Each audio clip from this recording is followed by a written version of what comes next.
Hey guys, tonight we're diving headfirst into the world of Victorian parenting, a place so strange, so strict, and so suspiciously sticky that most of what went on would get you a locked up or a few sternly worded visits from Child Protective Services.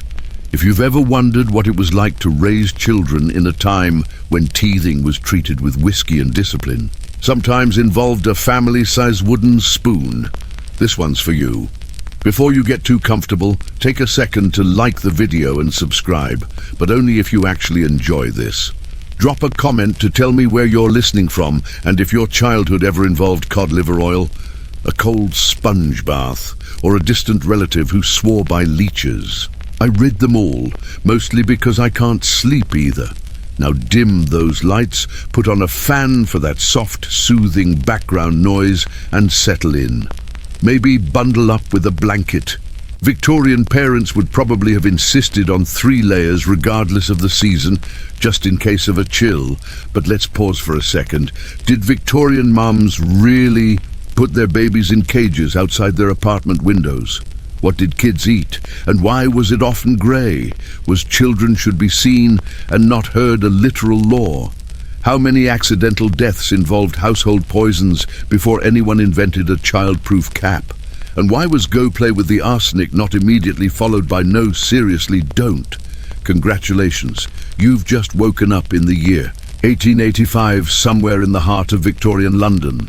You're 8 years old, your nanny has a moustache, and your mother is dosing you with something called soothing syrup. Good luck. Step inside the Victorian nursery. A room stuffed with more rules, ruffles and rattles than toys. The wallpaper peels in pink and green, and every surface is slightly sticky with an unidentified substance that could be porridge or possibly the family cat. The air smells faintly of boiled milk, old dolls, and the kind of disinfectant that probably causes more harm than good. It's early morning, and the sun struggles to pierce the thick curtains trimmed with a level of lace usually reserved for wedding cakes. You're barely awake, and already you're being appraised, first by your nanny, then by a parade of elderly relatives who visit mostly to critique your posture and offer unsolicited advice about ricketts. The floor is a mosaic of alphabet blocks, marbles, and the odd crust of dry bread. A health hazard only slightly less risky than the actual medicine cabinet. You shiver not just from the draft, but from the knowledge that your every move is governed by an unspoken list of Victorian nursery laws. Number 1, never walk, always tiptoe. Number 2, toys are for admiring, not for touching, unless you're demonstrating the proper way to hold a wooden hoop, in which case you must display a level of reverence usually reserved for holy relics. Number 3, all dolls must remain fully clothed at all times or risk being reported to the moral authorities, aka your aunt. The room's play area is a loosely defined rectangle demarcated by a fading rug, a broken abacus, and what may have once been a rocking horse, now with 1 eye and 3 legs. Here you are expected to play quietly and creatively, which really means you should never laugh, jump, or invent games that involve running mess or, heaven forbid, imagination. At any moment, a grown-up might appear in the doorway to remind you that idle hands are the devil's workshop. So, you quickly pretend to be embroidering something useful, like a handkerchief you secretly intend to bury in the yard later. At the center of the nursery stands the great monument to Victorian childhood, the nurse's chair. It's not for sitting, it's for observation, interrogation, and occasionally napping upright while balancing a tray of cod-liver oil and a hairbrush. Nanny herself is the general of this miniature garrison, armed with an encyclopedic knowledge of manners, a mysterious drawer full of soothing syrups, and the uncanny ability to sense fun from 3 rooms away. Let's talk about your toys. You might have a single wooden soldier with a missing arm, or a doll with porcelain cheeks, glass eyes, and a haunting stare that has definitely witnessed crimes. If you're lucky, your toys are kept in a locked cabinet, ostensibly for your safety, but more likely to prevent you from getting actual joy out of them. Once a week, you're allowed to take out the Noah's Ark set, but only if you solemnly promise not to drown the camels again. The nursery's window looks out onto the garden, where you occasionally spot other children being marched about in formation.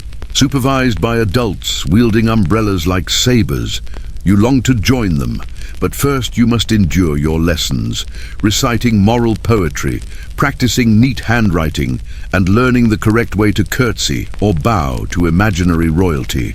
Sometimes, if you're really well behaved, you're permitted to watch the street from the safety of your window cage, breathing in that crisp sigh London air as you dangle 2 stories above the neighbour's laundry. The Victorian nursery is less a room and more a crucible, a place where every comfort comes with a side of danger. Every treat is a test, and every cuddle comes with a lecture about building character. It's not so much a childhood as a decades-long audition for the position of small, well-behaved adult. But if you play your cards right, you just might make it to supper without being accused of moral decay or mysterious stickiness. And that, in the Victorian world, is the definition of a successful day. It's breakfast time, which means GRL. Every morning you're greeted with a pale, lumpy substance that Victorian mothers claim is healthful, but mostly seems designed to crush your spirit before you even reach the schoolroom. Sugar is rare, flavour is forbidden, and if you're very lucky, you'll find a rogue raisin, unless it's a dead fly. The table is set with military precision. Heavy curtains keep the sunlight out. God forbid a single beam illuminate the culinary tragedy that is your breakfast. You shuffle to your seat, hands scrubbed raw from yesterday's character-building cold water wash, and stare down at your bowl. It stares back, thick and sullen. If hope had a texture, Victorian GRL would be its exact opposite. Across from you, siblings sit in silence, each privately negotiating with the porridge. There's no idle chatter. Victorian breakfast is not for bonding, it's for fortitude. Conversation is permitted only in Latin, or if you're correcting someone's table manners. The silence is occasionally broken by the distant thunk of your father folding a newspaper, or the wee of the family dog who has wisely given up on begging for table scraps. You take your first bite. It tastes like wet cardboard and Monday mornings. The GRL is slightly grey, occasionally lumpy, and sometimes alarmingly translucent. If you ask what's in it, the answer is always goodness, which you come to understand is code for whatever was left in the pantry. You chewed dutifully, teeth squeaking over the occasional grain of sand left over from the previous day's bread, which doubled as a building material for the extension your uncle is always promising to finish. Butter, jam, anything approaching joy, don't even ask. Butter is for guests. Jam is locked in a cupboard, doled out by the teaspoon only if you survive scarlet fever. Sugar, if you're not an aristocrat, is basically a fairy tale ingredient spoken of in hushed tones and only spotted at Christmas, floating on a distant pudding like a mirage. On special days, birthdays, Queen Victoria's Jubilee, or that one time the Colemans smiled at your mother, there might be an extra scoop of oats or the ceremonial division of a single bruised apple among 5 children. Otherwise, the only real variety is the consistency. Some days it's so thin you could drink it, others so solid it could be used as mortar. Either way, you eat it. Victorian parents are full of advice about the moral benefits of a Spartan breakfast. It builds character, they say, handing you a spoon that doubles as a disciplinary tool. It cleanses the humours, never mind that your humours are mainly in need of cinnamon and perhaps some milk. The adults read aloud dire warnings about the dangers of French toast and fancy foods, as if an unguarded croissant might sneak in and corrupt the youth. Sometimes you'll see advertisements in the penny papers for breakfast powders that promise robust health, glowing skin, and relief from persistent vapors. You beg for a tin, but your mother is unmoved. She reminds you that the family's secret to longevity is simple, fair, and daily discomfort. You start to suspect your ancestors lived this long out of pure stubbornness. After the ordeal, you're sent off to school or the nursery, fortified only in the sense that your expectations for the rest of the day can't possibly get any lower. If you manage to sneak a crust of last night's bread or a stolen lump of cheese from the pantry, you're living large. Just don't let your nanny catch you, or you'll face a lecture on gluttony and the evils of between-meal snacking. By the time breakfast ends, you are clean, disciplined, slightly malnourished, and prepared for a day of memorizing moral tales and fighting off fainting spells before noon. In the Victorian household, breakfast is not the most important meal of the day. It's simply the first hurdle in a long character-building obstacle course called childhood. And if you make it to lunch, well, that's another miracle. Victorian childhood is about mastering invisibility. The house echoes with the warning, children should be seen and not heard. Your job is to blend in with the furniture, avoid squeaking floorboards, and pray nobody asks you a direct question at dinner. One poorly timed giggle, and you're exiled to solitary confinement with nothing but moral poetry for company. It's a delicate art, this dance of silence. You move through the house like a very small, slightly nervous ghost. Every step is calculated. Walk only on the runner, never the loose board, and for heaven's sake, never trip over the foot tool. If you must sneeze, do it into your pin, and with an apologetic expression. Coughs are to be stifled, hiccups forbidden, and if you drop something, you'd best develop time travel to fix it before the adults notice. The drawing room is a minefield. You're technically allowed in, but only if you remain absolutely still and radiate the energy of a potted plant. You sit, hands folded, eyes politely downcast, and try not to look at the biscuits on the sideboard, which are as forbidden as laughter and twice as tempting. There's a particular way to hold yourself straight back, knees together, not a single toe poking out from your boots. If you fidget, Aunt Prudence will notice, and nothing ruins a Tuesday faster than Aunt Prudence's disappointed sigh. Dinner is the final exam of the day. The adults converse about the Crimean War, church attendance, or the price of suet. You, meanwhile, must eat silently, chew thoroughly, and avoid the siren call of the gravy boat. If spoken to, your answer must be concise, respectful, and ideally expressed in full sentences. Yes, father. No, mother. I'm terribly sorry, grandmama. I will never again mention frogs at table. If you make a joke, it should reference Greek mythology, or at least involve a gentle pun about sherry. Otherwise, silence. Being ignored is considered a privilege. The fewer words you say, the safer you are. You become adept at the neutral face, that expression that says, I am content, I am grateful, and I am definitely not thinking about hiding under the piano.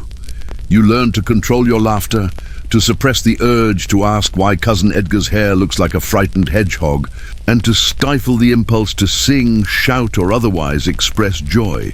Joy, you see, is to be reserved for Queen Victoria's birthday and the occasional sighting of a hedgehog in the garden. There are, of course, exceptions. If an adult wishes to show off your memorization skills, you may be called upon to recite moral poetry or list the kings and queens of England backward. This is less an honor and more a test. Fail to remember the last line of the village blacksmith, and you'll be sent back to the nursery with extra handwriting drills and a stern reminder about the virtues of silence. Punishment for breaking the code of silence is swift and creative. There's the reflection chair where you must sit and contemplate your sins while staring at a print of a weeping angel.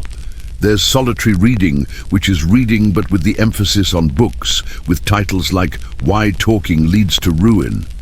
And of course, there's the ever-dreaded no supper, which means going to bed hungry while pondering the acoustics of your own regret. But perhaps the most Victorian punishment of all is the lecture. An adult, often your father, but sometimes a passing neighbor, will explain at great length why silence builds character, why noisy children end up in Data's prison, and why expressing an opinion is dangerously French.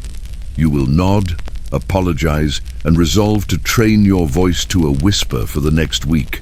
As the candle light flickers and the clock chimes 8, you tiptoe upstairs past the creaking steps back into the safety of the nursery. Here you can finally exhale, perhaps whisper a joke to your teddy bear, and celebrate another day survived without accidentally being heard. In Victorian England, invisibility isn't just a talent, it's the only guaranteed survival skill. Your nanny is the true ruler of the nursery. A steely-eyed woman in starched black who can silence a tantrum with a single look. She's part therapist, part drill sergeant, and possibly part crow. Her medicine chest contains enough laudanum and soothing syrups to stun an elephant, and she's not afraid to use them liberally. From the moment you open your eyes, you're on her timet. There's no such thing as a lazy morning when Nanny's in charge. She's up before the cockerel, hair tightly pinned, apron crisp enough to slice bread, keys jangling from her belt like warning bells. The first sound you hear is her purposeful stride across the floorboards. A sound that strikes dread into the hearts of children and dust bunnies alike. You try to hide under the covers, but she knows every trick, every hiding spot, and every lump that isn't a pillow. Resistance is not only futile, it's actively discouraged. Nanny has the sort of stare that could freeze milk at 20 paces. She doesn't raise her voice, she doesn't need to. If you so much as sniffle in a way she deems unproductive, she will fix you with those dark, owlish eyes, and suddenly you're confessing to crimes you haven't even committed yet. The stories about her are legendary. She once single-handedly separated two fighting twins with nothing but a frown. And rumor has it, she once made the neighbor's dog apologize for barking during nap time. There's an ironclad schedule in the nursery, and Nanny keeps it with military precision. A breakfast at 7, lessons at 8, a brisk walk at 9, rain, shine or meteor shower, then back for handwriting, recitations and constructive play. Every activity is designed to build moral fiber, which apparently can be manufactured from cold oatmeal and repetitive prayer. If you ever find yourself with a spare minute, don't celebrate. She will hand you a dust rag and instruct you on the virtues of cheerful industry. And then there's the medicine chest. It's a Victorian Pandora's box full of bottles, powders, and unidentifiable tonics with labels like soothing elixir, cordial of calm, and essence of nettle and briskness. Got a toothache? Laudanum, can't sleep, soothing syrup, cough. Try this dark, mysterious draught that tastes like despair and old shoes. The side effects range from drowsiness to a brief, exhilarating glimpse of the afterlife. You quickly learn to fake robust health rather than risk another spoonful. Despite her severity, there are moments when Nanny almost passes for human. On rare afternoons, if you complete your recitations without error, she might read you a story, usually something cautionary, where the protagonist is punished for untidy shoes or a surfeit of enthusiasm. Sometimes, if the wind is right and the household is calm, she'll let you play with the special toys. A battered set of building blocks or a puzzle missing half its pieces. If you ever glimpse a twinkle in her eye, it's likely a trick of the gaslight, but you can always hope. Of course, Nanny is a master of discipline. She believes in the restorative powers of cod-liver oil, the moral uplift of regular bedtimes, and the complete eradication of idle hands. Her punishments are rarely physical. Oh no, they're psychological masterpieces. A stern lecture on the fate of unruly children, a pointed glance at the family Bible, or the dreaded silent treatment during which the temperature in the nursery drops by at least 10 degrees. And don't forget, Nanny knows everything. She sees all, hears all, and remembers every misdeed. Lost a button? She knows. Hid your greens under the cushion? She knows. Whispered about her mustache. She absolutely knows, and will remind you of it when you least expect it, usually during a family gathering. In the end, you can't help but develop a complicated affection for your Victorian nanny. She is your jailer, your drill sergeant, your part-time storyteller, and if you're very lucky, your fiercest protector. You'll spend your childhood tiptoeing around her. But one day, when you're grown and taste freedom, you'll realize you know how to fold hospital corners, recite tennis, and survive on 6 hours of sleep. All because of her. In Victorian England, that's not just childcare. That's preparation for anything life or history can throw at you. Time for a bath once a week, whether you need it or not. You're hauled to a tin tub in the kitchen, scrubbed with carbolic soap, and reminded to be grateful you're not being rinsed off with vinegar. Cold water builds character, and so do the mysterious rashes you develop after. Bath night arrives with the grim sense of ceremony, usually reserved for minor surgery. The house fills with the clatter of kettles, the sizzle of water meeting metal, and the distant sound of someone desperately trying to light the fire with a single, slightly damp match. You're summoned to the kitchen, where the tub sits like a gleaming threat, radiating an aura of cold, steely promise. Your siblings eye each other wearily, each hoping not to be first in line, too chilly, or last, too, well, chunky. If you're lucky, you go first and get the hottest, cleanest water. If you're less fortunate, you're plunged into what is essentially a family soup. Cloudy, suspiciously grey with the odd floater that may once have been a button, or more likely a crumb, from last Sunday's sew-it pudding. Victorian efficiency means the whole household shares the same bath water. Conservation is the law of the land, and also a brilliant excuse for why you still smell faintly of turnips on Thursday. Nanny or mother presides, sleeves rolled, soap at the ready. Carbolic soap, the pride of modern chemistry, is presented as a luxury, but feels more like sandpaper dipped in pine needles. It leaves you red, raw, and questionably sanitized. Rinse is done with a jug of lukewarm water, poured slowly, as if it might run out if used too quickly. Hair washing is reserved for special occasions, coronations, outbreaks of lice, or the occasional royal visit. Otherwise, your scalp is brushed vigorously to stimulate the roots, which in practice means to spread the itch evenly. If you complain, you're met with stories of Great Aunt Bessie, who only bathed once a year and lived to be 93, possibly out of spite. You're also reminded that before the wonders of modern soap, people scrubbed themselves with vinegar, sand, or nothing at all.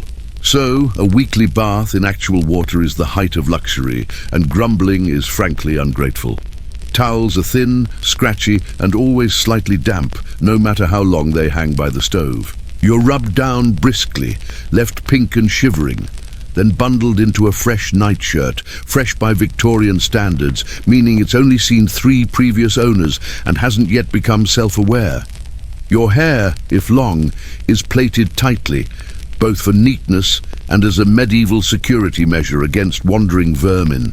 Bath time is not complete without a ritual inspection for rashes, scratches, and suspicious marks. Any spots are treated with ointments from the family medicine chest. Mysterious substances that smell faintly of tar and have names like Dr. Clabber's Universal Salve. Cuts are dabbed with iodine or for extra drama, neat gin. You're then sent to bed, body tingling, pores burning, hair smelling faintly of whatever flowers were cheapest that week at the market.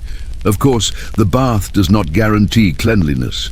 By morning, you've already managed to find a mud puddle or mysterious stain, but no one seems concerned.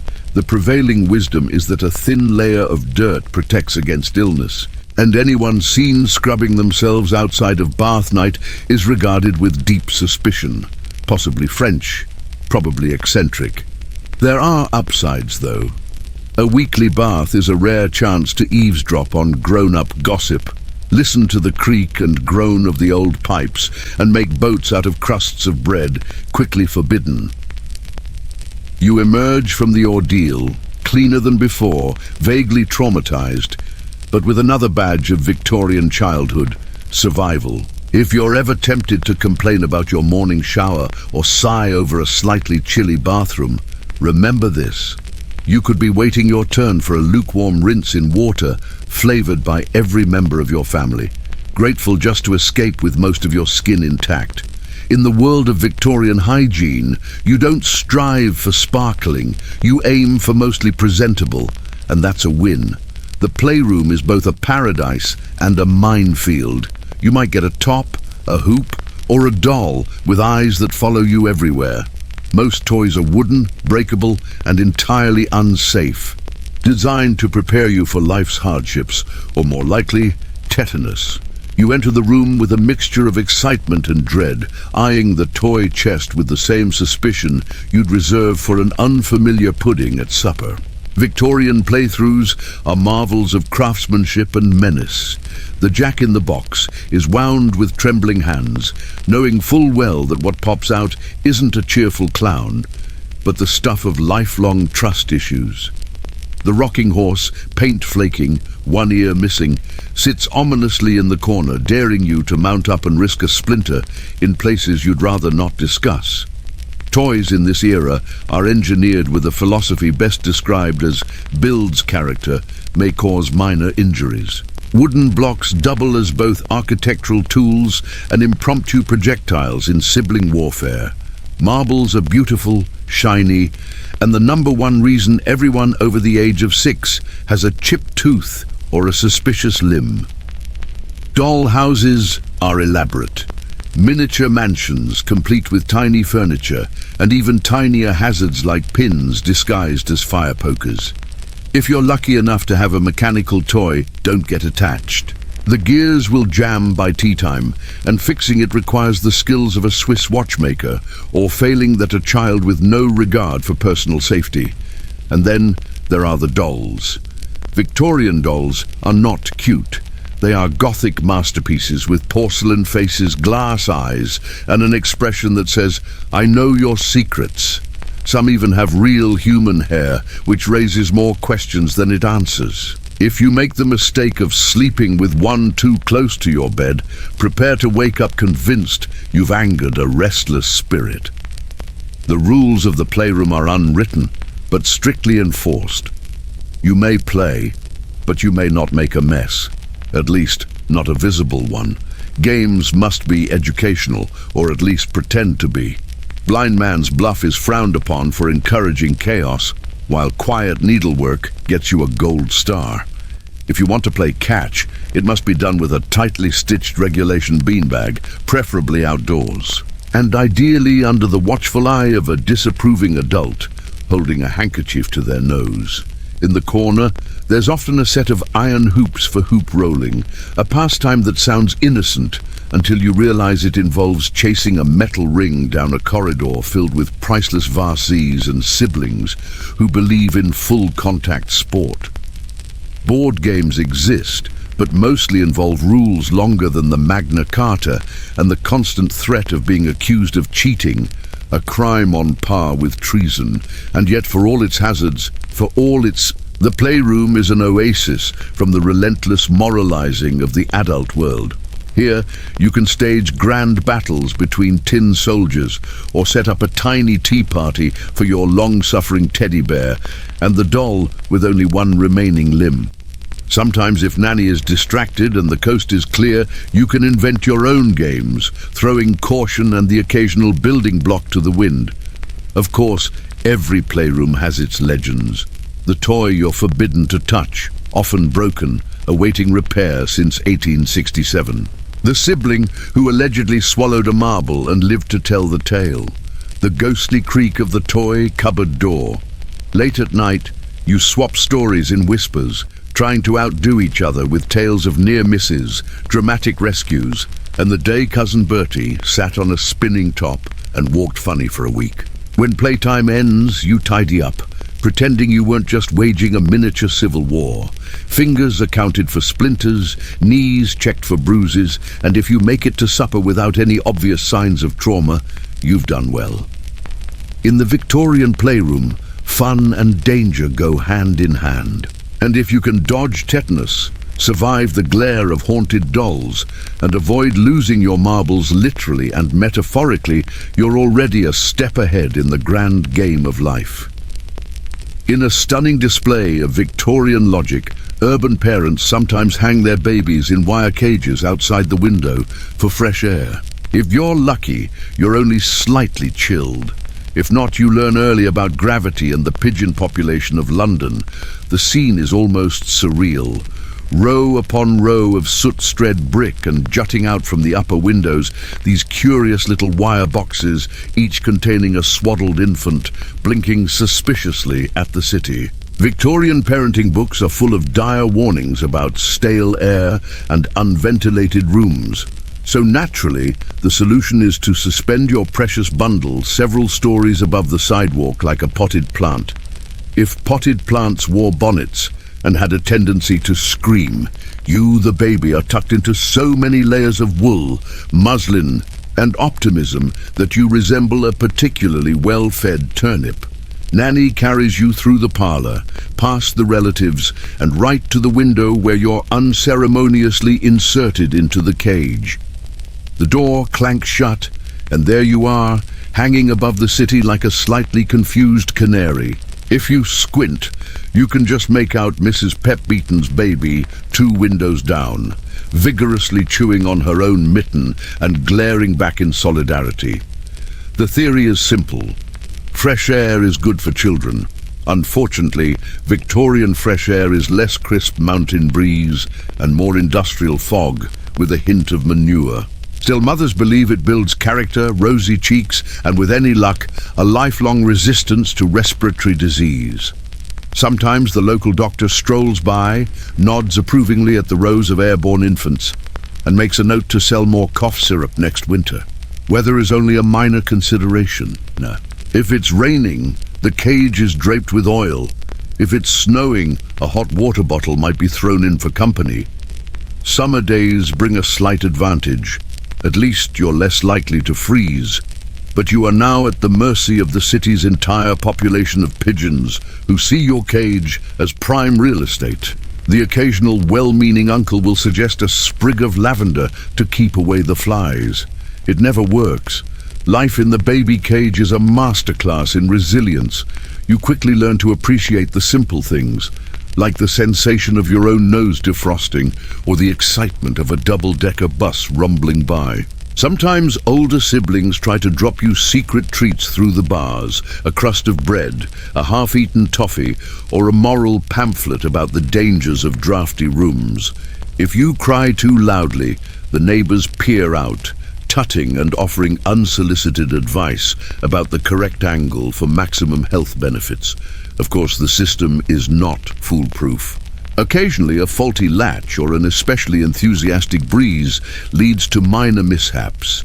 There are tales, mostly exaggerated, of babies being retrieved from hedgerows, laundry lines, or in one infamous case, the Lord Mayor's carriage. Most of the time, however, the cage holds firm and you are brought inside, pink-cheeked, lightly dusted with soot, and praised for your robust constitution. As you grow older, you develop a complicated relationship with fresh air.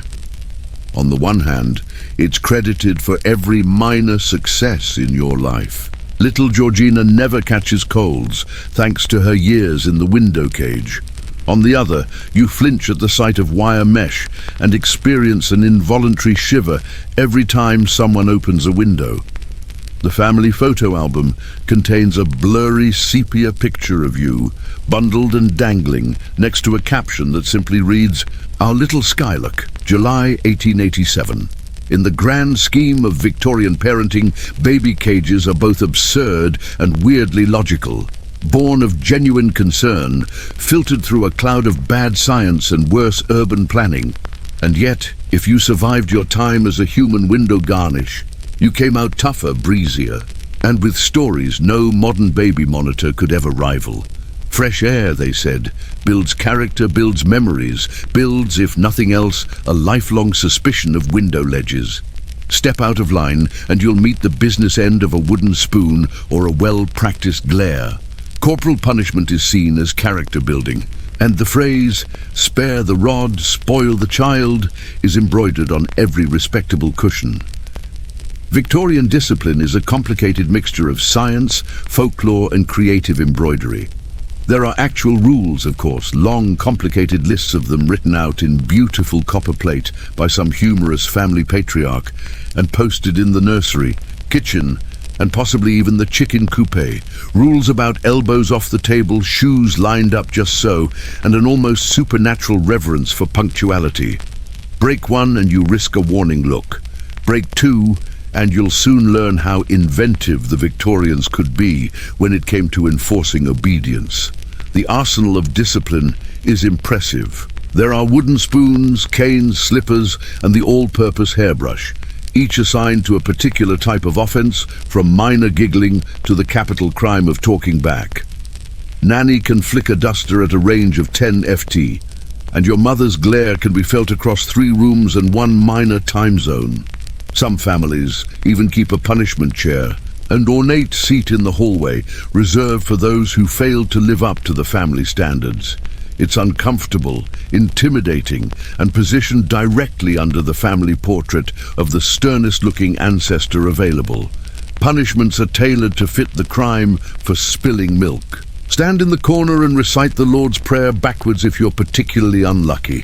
For speaking out of turn, copy outlines from the Book of Virtues until your hand cramps. For running indoors, a brisk outdoor march, rain or shine, under the watchful eye of Nanny, who times you with a pocket watch that has never once been wrong. The ultimate threat, whispered between siblings and older cousins, is the infamous early bedtime, a fate only slightly preferable to exile. But the real weapon of Victorian discipline is shame. No one scolds like a Victorian adult. A single sigh from mother can shrivel your soul. A raised eyebrow from father is enough to make you reconsider your entire approach to life. Even the family dog gives you a judgmental look. Every error is discussed at length over supper, an audience participation event in which you are expected to confess, repent, and promise to never again forget to curtsy to the umbrella stand. There is also the public humiliation of the confession.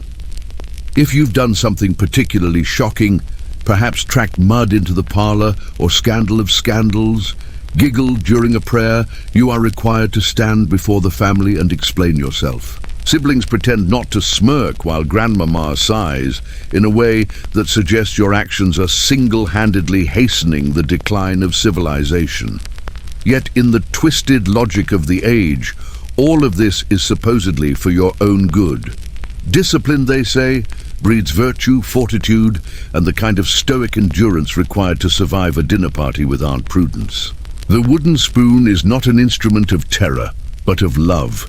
A love expressed through mildly traumatic life lessons, and the firm belief that you'll thank me when you're older. Spoiler alert, you won't. For every tale of the rod, there are also endless rules about rewards.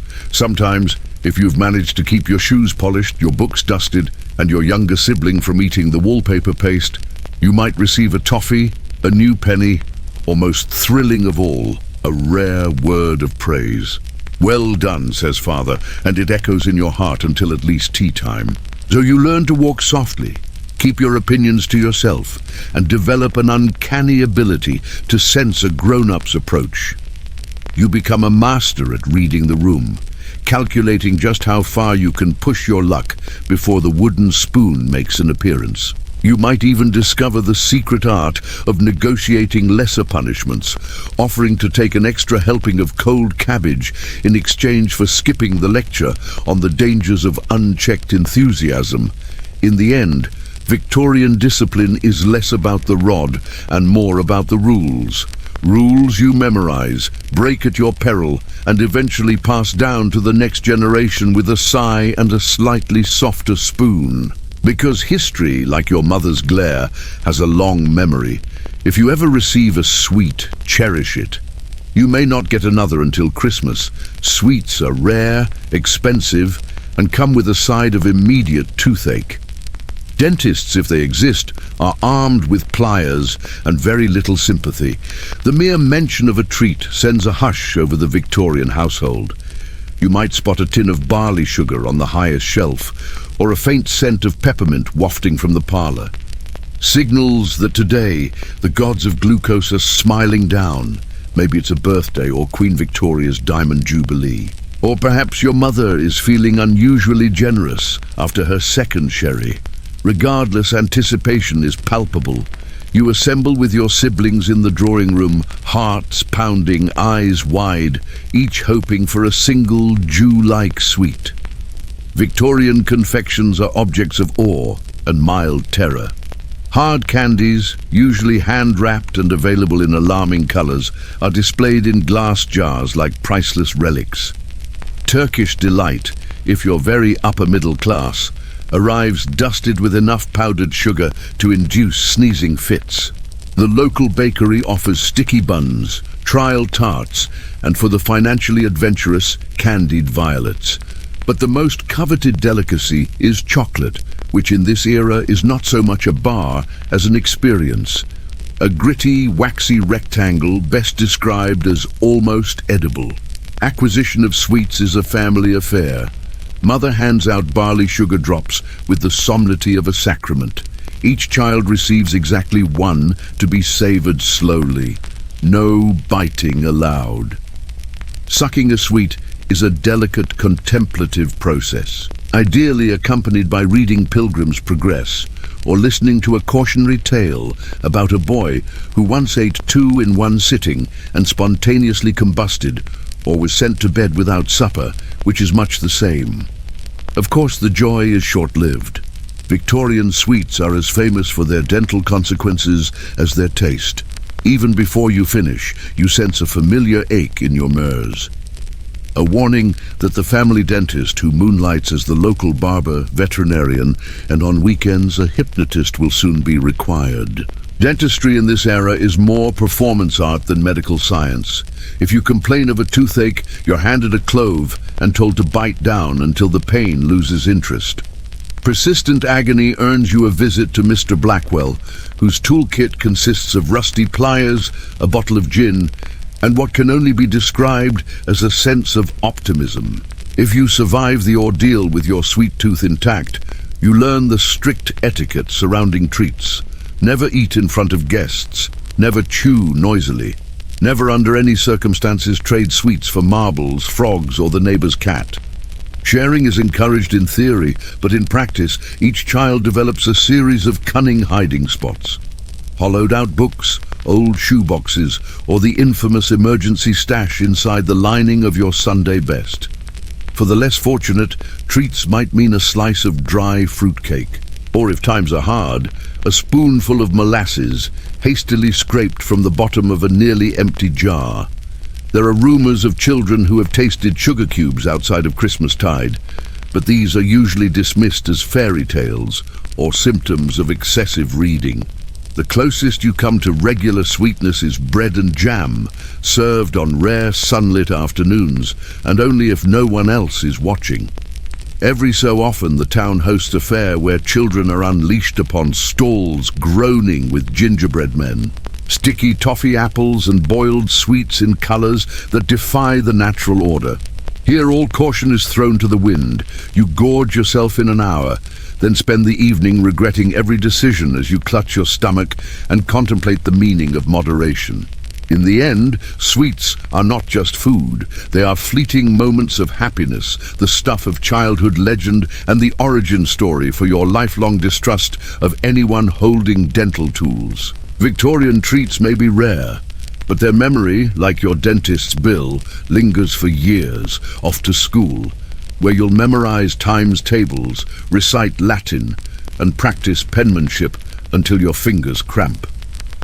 The classrooms are drafty, the teachers are strict, and if you fail at spelling, you'll spend lunchtime copying out moral lessons by candlelight. Victorian schooling is less an education and more an endurance sport. Your day begins with the shrill sound of a bell, possibly rung by a headmistress with a suspicious amount of enthusiasm. You trudge in through the iron gates, shoes polished, hair parted with mathematical precision, and every inch of your uniform starched into submission. The schoolroom itself is a monument to minimal comfort. Rows of splintery desks, ink pots that leak with alarming regularity, and blackboards still dusty from the last generation's suffering. You find your assigned seat, No such thing as picking your own, not unless you fancy a stern lecture on the evils of personal choice. Each desk comes equipped with a slate, a nub of chalk, and exactly 1 in of writing space. A cold draft snakes along the floorboards, making your toes curl in their boots. In winter, you see your breath as you recite multiplication tables, and in summer you sweat quietly, careful not to let perspiration smear your painstakingly neat script. The curriculum is broad, if not always inspiring. You are expected to know your times tables backward, recite long passages of moral verse, work while you work, play while you play, and diagram sentences until the meaning of language itself becomes questionable. Latin is taught with an air of resigned dread. After all, nothing says preparation for life like a dead language. Geography involves memorizing countries you will never visit, while history is mostly a list of kings, battles, and why the French are not to be trusted. Teachers, meanwhile, are less instructors and more referees in the daily contest between discipline and rebellion. Mr. Snipe, your mathematics teacher, possesses the uncanny ability to appear directly behind you whenever your attention wavers. Miss Grimshaw, the writing mistress, can spot a sloppy cue at 30 paces and will not hesitate to assign extra copywork. Discipline is maintained by the liberal use of the cane, the dunce cap, and the most feared of all, public humiliation in front of the class. If you excel, there is little time for celebration. Perhaps a gold star, a pat on the head, or the dubious privilege of dusting the chalkboard. If you fail, the consequences are swift and creatively soul-crushing. A single misspelling can result in half an hour of line writing. I must remember that I comes before E, except after C, unless or worse. An impromptu recitation of moral maxims in front of the entire school. Your reputation depends entirely on your ability to remember whether receive is spelled with 2 E or an existential crisis. Lunchtimes are no reprieve. You eat hurriedly cold bread, a slice of cheese if you're lucky, or last night's mystery stew if you're not. There's no cafeteria, just a drafty hall and a hope that your sandwich has not been pre-squished by a passing prefect. Playtime, when allowed, consists of supervised, healthful activities such as organized marches around the playground, or if you're feeling rebellious, a forbidden game of marbles in the corner. At the end of the day, you stagger home with ink-stained fingers, aching wrists, and a head full of facts, half of which may or may not be true. Your handwriting is impeccable, your respect for authority absolute, and your dreams haunted by the multiplication table and the vengeful spirit of Latin verbs. In the grand tradition of Victorian childhood, school is not about joy, discovery, or even learning. It's about survival, discipline, and ensuring you never ever forget to put your name at the top of the page. Cough? Here's a syrup containing alcohol, opium, and a pinch of hope. Cuts? Slap on some mercury ointment. The family medicine cabinet is a graveyard of now illegal substances, and nobody is entirely sure what any of them do. Victorian medicine is not so much a science as a magical guessing game, and every household is equipped with a cabinet that would make a modern pharmacist call the police. This is the era of a little something for what ails you, where dosing is measured in heaping spoonfuls, and side effects are generally ignored unless they're interesting enough to mention at supper. The first line of defense is always a syrup. Have a cough. Mother cheerfully produces a thick brown potion that smells like a distillery on a bad day and tastes worse. You ask what's in it. Goodness, she replies, which you recognize as code for everything left in the bottle, plus a dash of hope. The label, if you can read it through the patina of syrup drips, proudly advertises alcohol, opium, chloroform, and a proprietary blend of 12 calming herbs. You are told to take 2 spoonfuls and then go lie down, which you do. And for the next 8 hours, you're either asleep, floating, or composing poetry to the wallpaper. Minor cuts and scrapes. Out comes the mercury ointment, dabbed on liberally by someone who still thinks antiseptic means it stings a lot. For bigger wounds, there's carbolic acid, followed by a layer of something called healing paste, whose chief ingredients seem to be lard and Victorian optimism. For bruises, the standard remedy is to rub them with goose fat or possibly butter, because apparently the solution to pain is to make yourself more delicious. Then there's the medicine for nerves. Children are not supposed to have nerves, of course. But if you show any signs of anxiety or a tendency to jump at thunder, you'll be dosed with Mrs. Winslow's soothing syrup, guaranteed to silence children, horses, and probably minor spirits. If you're too energetic, the solution is cooling powders, which claim to calm the humours, but mostly induce a lengthy nap and a mild rash. Colds and fevers are treated with a dazzling array of concoctions. Hot mustard plasters are slapped onto your chest, with the solemnity of a knight being anointed and left there until you either recover or develop a new, equally mysterious rash. Garlic necklaces are tied around your throat to draw out the illness. And if that doesn't work, the family doctor is summoned. The doctor's black bag contains forceps, a stethoscope, and an alarming number of leeches, which he applies liberally.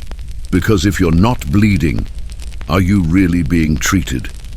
Stomach, he's received the most creative responses. You'll be dosed with a digestive cordial, a euphemism for a nice flavored paint stripper, constipation. That's what castor oil is for, a punishment so legendary it's rumored to work through sheer terror alone. Diarrhea, on the other hand, earns you a thick rice gruel and a long lecture about the dangers of unruly intestines. The family medicine chest contains wonders and horrors in equal measure. Powders that fizz, ointments that burn, lozenges that glue your tongue to your teeth, and tonics that promise to restore vitality, but mostly restore your appreciation for plain water. On rare, blessed occasions, you're given a cup of hot milk and told to sleep it off. This works not because it cures anything, but because you are at last left alone. In the Victorian era, illness is both a drama and a group activity. Everyone gathers to offer advice, argue about favourite cures, and reminisce about that one time cousin Algernon was cured of his limp by 3 drops of turpentine and a firm talking to. Whether you recover or not is beside the point. What matters is that you've sampled half the contents of the local apothecary and survived the experience, possibly with superpowers, probably with a persistent rash. In the end, the best medicine is survival and a healthy skepticism about any bottle labelled soothing.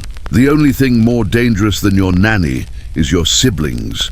You form shaky alliances, negotiate for closet space, and occasionally stage daring escape attempts, always foiled by the creaky stairs and your little brother's inability to keep a secret. The Victorian nursery is a war zone, delicately disguised in lace. Sibling dynamics are a mixture of chess match and battle royale, complete with shifting alliances, betrayals, and the occasional truce negotiated over stale biscuits. You quickly learn that nothing is sacred, least of all your possessions. If you turn your back for a second, your favorite top is spinning in someone else's hands. Your prized marble has rolled under a mysterious piece of furniture, and your secret stash of peppermints has vanished, leaving only a trail of suspiciously sticky fingerprints. Allies and enemies change with the tides, or more accurately, with the proximity of adults. When Nanny enters, all hostilities are paused, and everyone instantly becomes an innocent angel, suddenly fascinated by embroidery or the intricacies of Latin grammar. The moment she leaves, the real games begin. Whispers and elbow nudges replace polite conversation. The eldest sibling tries to assert authority with a dignity that lasts until someone remembers where they hid last week's confiscated cricket bat. Closet space is a matter of life and death. The wardrobe, technically large enough for all, somehow becomes a battleground every morning. There is a single shelf that is, for reasons no one can explain, the most coveted territory in the room. Victory is fleeting, however. One day you reign as king of the upper shelf, the next you're ousted in a coup, your nightshirt mysteriously missing, and your shoes filled with mysterious treasures, courtesy of the baby. Escapes are a favorite pastime. You and your older sister may scheme for days to sneak into the kitchen for an illicit slice of cake, or to the garden to dig for buried treasure, which usually turns out to be last season's carrots.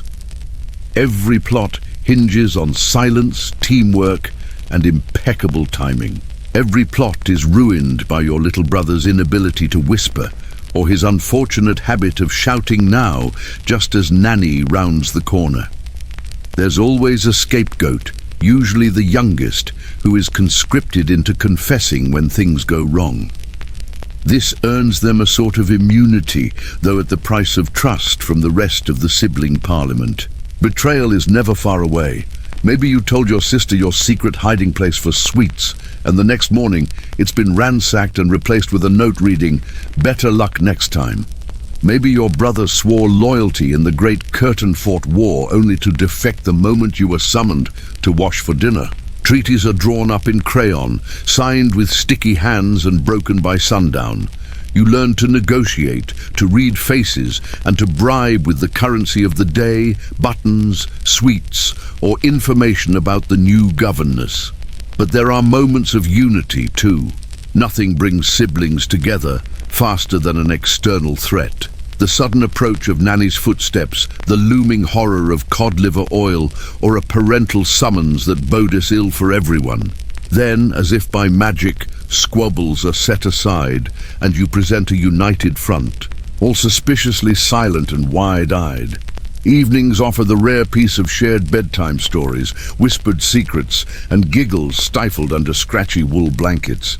You reminisce about past escapades, make grand plans for future mischief, and in rare moments of honesty, admit you'd be terribly lonely without your fellow conspirators. Victorian siblinghood is not for the faint of heart, but it's an education in survival. You leave childhood with a finely tuned sense of strategy, a healthy distrust of anyone offering to trade, and a collection of memories that range from triumphant to traumatic.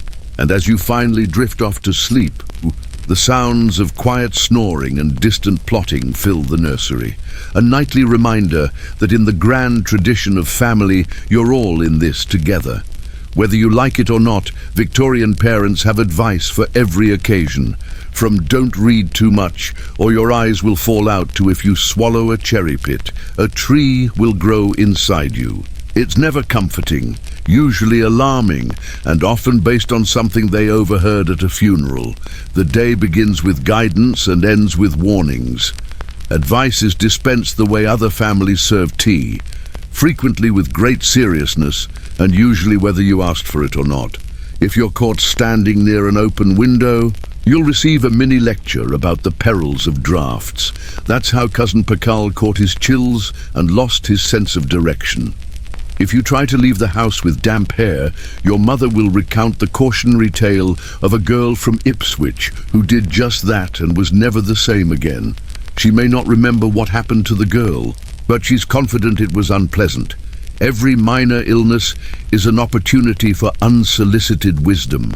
A sniffle is not just a cold, it's a warning from the universe. Your prescribed mustard plasters, eucalyptus vapors, and if you're particularly unlucky, a dose of something described as tonic. The directions are simple. Drink until you feel restored, or at least so distracted by the taste that you forget why you needed it. Sometimes your father's advice overlaps suspiciously with home remedies. The best cure for a sore throat is a brisk walk and a good attitude, he declares, as if morale alone can defeat viral infection, but health is only the beginning. Reading, the one escape from endless chores and moral poetry, is subject to a staggering list of warnings. Don't read by candlelight, or your eyesight will fail before you reach adulthood. Don't read novels, or your mind will wander and you'll become unfit for marriage. Don't read standing up, sitting down, lying down, or at all really unless it's the Bible. On rare occasions, you're allowed to read, but only if you promise not to get too excited by the plot. The real gems come at the dinner table, where your parents hold forth with nuggets of questionable wisdom on everything from social climbing to dietary fiber. Never trust a man with two first names. If you cross your eyes, they'll stay that way forever. Always carry a handkerchief, a shilling, and an alibi. Your mother is especially fond of botanical warnings. Fruit pits, apple seeds, and the occasional grape all have the power, in her view, to create unexpected internal gardens. You check your stomach in the mirror, just in case. Victorian advice is rarely practical and never reassuring. You're told that picking at scabs will lower your standing with the local clergy, that laughing too loudly will frighten the neighbors, and that asking questions is how the French do things. If you express skepticism, you're accused of modern thinking, a condition almost as dangerous as weak ankles or left-handedness. Every so often you're hit with advice that borders on the poetic. Remember, life is a journey. Keep your shoes clean and your conscience cleaner, or the mysterious. Trust the postman, but never the post. There are warnings about muddy puddles, unaccompanied walks, and talking to anyone with a moustache after sundown. Despite the sheer volume of advice, you rarely receive practical tips like how to avoid nanny's radar, or what to do if you accidentally spill ink on your Sunday best. Instead, you become a master at the polite nod and the distracted, "Yes, father," while privately planning your next minor rebellion. Yet, in their own anxious way, your parents mean well. They are trying through a steady stream of folklore, superstition, and wishful thinking to prepare you for a world they only half understand. And while their advice may be confusing, alarming, or occasionally hilarious, it becomes the background music of your childhood. A constant reminder that in Victorian England, safety, virtue, and a little healthy paranoia are never in short supply. The nursery walls are coated in lead-based paint. The curtains are made of arsenic-dyed fabric, and asbestos lurks in every cozy nook. It's a wonder anyone survives to adulthood. But at least you're insulated from drafts and sometimes consciousness. Victorian interior design is best described as lethal elegance. Everything is a potential health hazard, but at least it's tastefully coordinated. You wake up each morning to a room cheerfully painted in delicate shades of pistachio rose and a color known as Victorian green, which, as it turns out, is shorthand for contains enough arsenic to stun a small horse. It's lovely in the morning sun, less so when the wallpaper starts to flake, and you find yourself wondering if that strange headache is really just from reading by candlelight. The carpet, lush and patterned, hides not just stains from last year's Christmas pudding, but a generous helping of mercury used for the rich colors and extra softness. The curtains billow in the breeze, their deep green and blue shades courtesy of chemical dyes with names like Paris green and Shields green, both famous for causing skin rashes and the odd fainting spell. You're warned not to chew on the drapes, but nobody warns the cat, and the resulting vet bill is filed away with acceptable childhood hazards. Your toys are no better. Dollhouse furniture is painted in glorious lead-based hues that slowly chip off onto sticky fingers. Tin soldiers and painted alphabet blocks look charming lined up on the shelf. Less charming after you spend a rainy afternoon gnawing on them out of boredom and leave the playroom with a mysterious metallic aftertaste. Even the humble teething ring is made of bone, ivory, or occasionally a handy bit of whalebone dipped in whatever paint was left over from the front hall. If you happen to trip and fall, which you will because all the rugs are designed to slip at the faintest provocation, you might find yourself brushing up against the coal scuttle, liberally dusted with powdered asbestos. This is considered the modern touch. Asbestos keeps away fire, insulates against the cold, and is handy for stuffing into cracks to keep out the miasmas. If only it kept out your aunt's stories about the glory days of the Crystal Palace. Every night you're tucked into bed, beneath a mountain of blankets stuffed with questionable materials. The mattress is a patchwork of horsehair, feathers, and a few relics from previous generations, all gently marinating in a cloud of whatever powder was fashionable that year. The pillows smell faintly of lavender and camphor, added not for your comfort, but to cover up the scent of slow chemical decay. Ventilation is provided by a window that jams shut in the summer and opens with a scream in the winter. Fresh air is considered both vital and suspicious, so your parents compromise by cracking the window just a smidge and then stuffing the gap with asbestos wading. You fall asleep listening to the gentle rattle of the arsenic-dyed curtain cords and the distant sound of the family discussing whether yellow wallpaper is too cheerful for a child's temperament. It's not all doom and gloom. The upside of all this hazardous decor is that it builds a sort of immunity. Survive your Victorian nursery, and you'll never fear a little household dust again. Family legend has it that your uncle once licked the wallpaper and lived to tell the tale, though he's never been quite the same since. The cat, meanwhile, refuses to enter the nursery at all, and instead lounges suspiciously in the corridor. Still, you can't help but feel proud as you gaze around your pastel death trap. Other children might have modern nurseries, free from lead, arsenic and asbestos. But do they have such character-building decor? In the Victorian home, you're not just living with history. You're inhaling it, nibbling on it, and sometimes, if you're very unlucky, waking up to find it on your pillow. In the end, it's all part of growing up robust, which is Victorian for miraculously still breathing.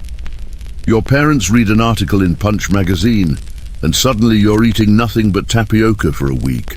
The Victorian era loves a diet craze, especially if it involves boiled cabbage, toast water, or a medical endorsement from someone with mutton chops. No meal is safe from the winds of culinary fashion. One day breakfast is hearty porridge. The next it's slippery elm gruel, recommended by a doctor whose only qualification is a bushy set of sideburns and a suspicious letter after his name. Lunch might be reduced to invalid jelly or the even more ominous beef tea. A dish that sounds exciting but is really just a cup of warm, meaty water and the vague taste of regret. At the heart of every Victorian fad diet is the belief that food is less about pleasure and more about fortitude. Flavor is seen as frivolous, variety is suspicious, and anything remotely tasty is accused of corrupting your moral fiber. No sooner have you grown attached to currant buns than they're denounced in the periodicals as a threat to your soul and digestive tract. The family cook, tasked with interpreting these shifting trends, spends half her time boiling vegetables and the other half explaining why dessert now tastes like soap. There's always a new superfood promising miraculous results. Arrowroot is all the rage, supposed to soothe the bowels and the temper. Bread made from patent flour appears, promising to be more digestible, if less edible. Someone's uncle is advocating pure beef extract as a cure for everything from melancholia to sore ankles. Mothers trade recipes for Blanc M with the same urgency as modern parents trade gluten-free snack hacks. You suspect half of these new foods were invented by people with shares in the tapioca trade. Medical endorsements are everywhere. Dr. Quim's digestive powders claim to turn cabbage into a delicacy and prevent intestinal uproar. If the good doctor is pictured in a velvet waistcoat with a stern expression, the odds are high you'll be served his concoction by the end of the week. Your mother reads aloud testimonials from the Times. Since eating nothing but cold stewed prunes for a fortnight, my digestion has never been more efficient. You eye the prune dish with deep suspicion.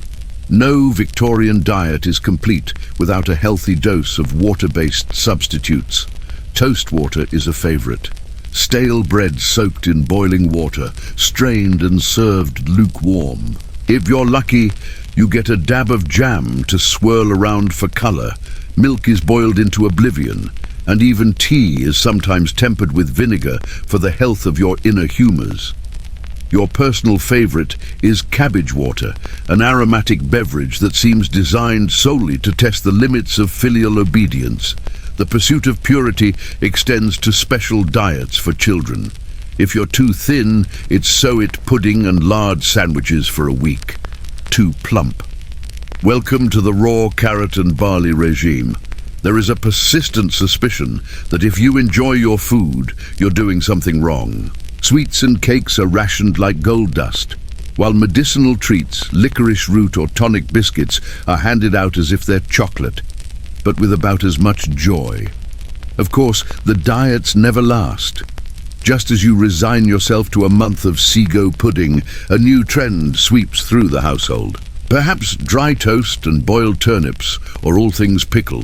Fads fade as quickly as they appear, but not before leaving their mark in the form of vivid childhood memories and the occasional nervous tick when someone mentions health bread.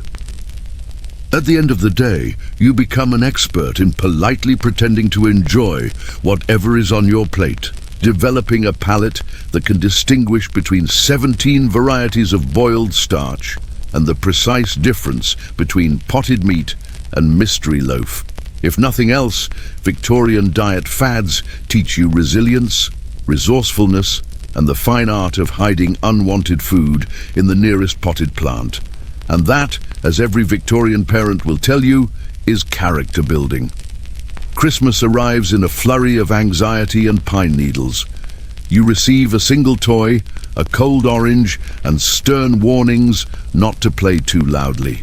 Everyone is deeply sentimental and slightly ill from last night's roast goose.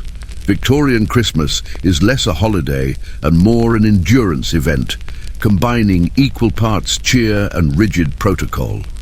The season begins weeks in advance with the family launching a full-scale assault on the drawing room, dusting, polishing, and debating whether holly or mistletoe is less likely to poison the cat.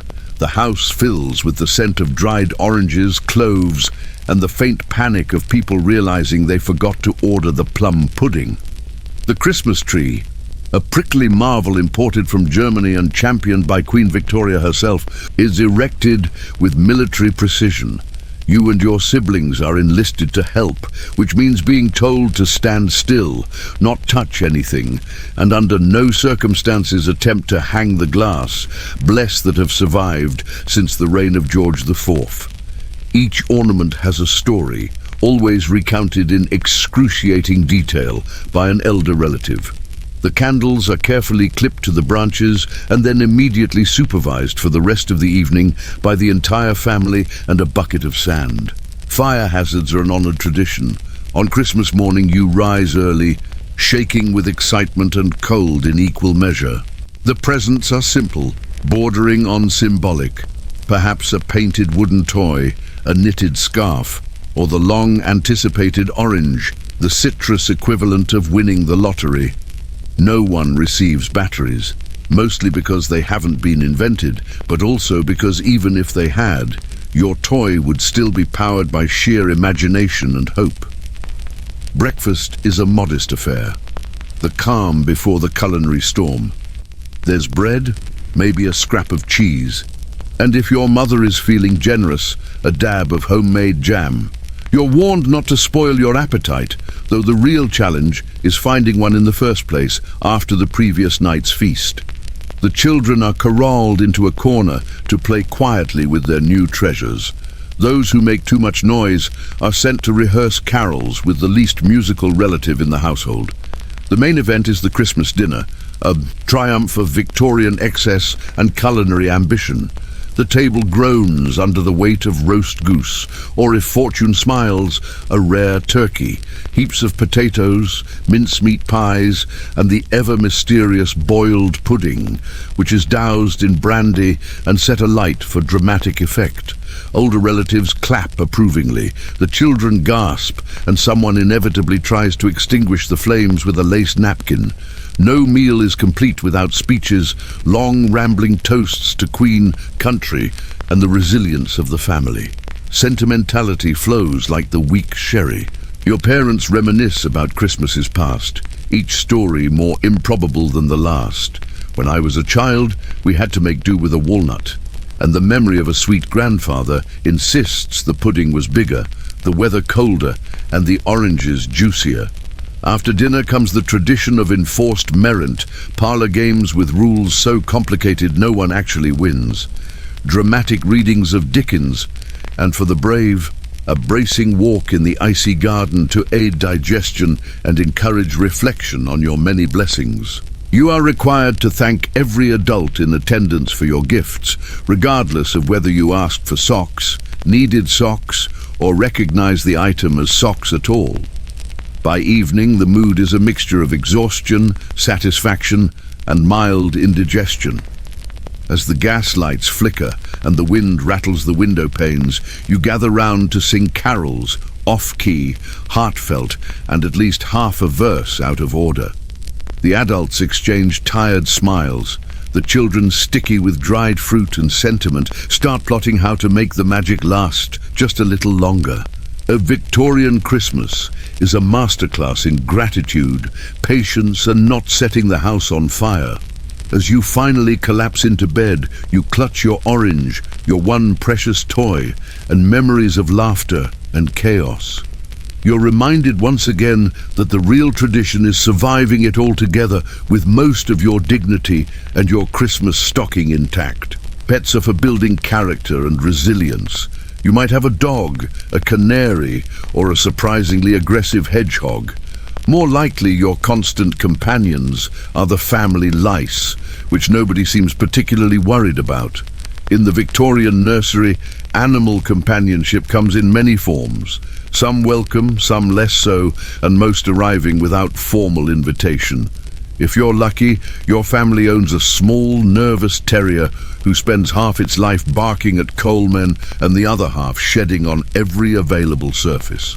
There might be a caged canary, endlessly cheeping in the window, or for the more adventurous, a hedgehog acquired in a fit of naturalist enthusiasm and immediately regretted when it began treating the nursery rug as a personal obstacle course.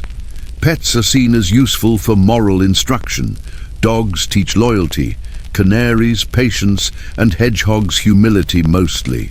Children are tasked with feeding, cleaning, and occasionally retrieving their animals from places pets should not be, such as under the grand piano or halfway up the kitchen chimney.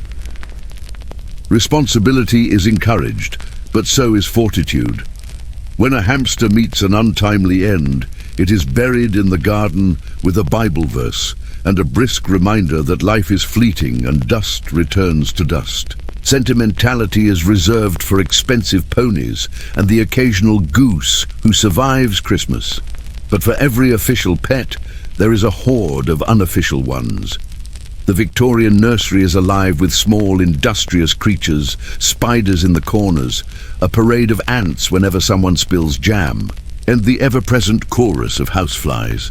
Bedbugs make themselves at home in your mattress. Mice hold clandestine meetings in the way, suffocating. And inevitably, the family lice set up shop in your hair, cheerfully ignored by everyone except the nanny, who has a special comb and a 1,000-yard stare. Attempts to combat pests are creative, if not always effective. Sticky paper traps hang from the ceiling, wafting faintly of vinegar.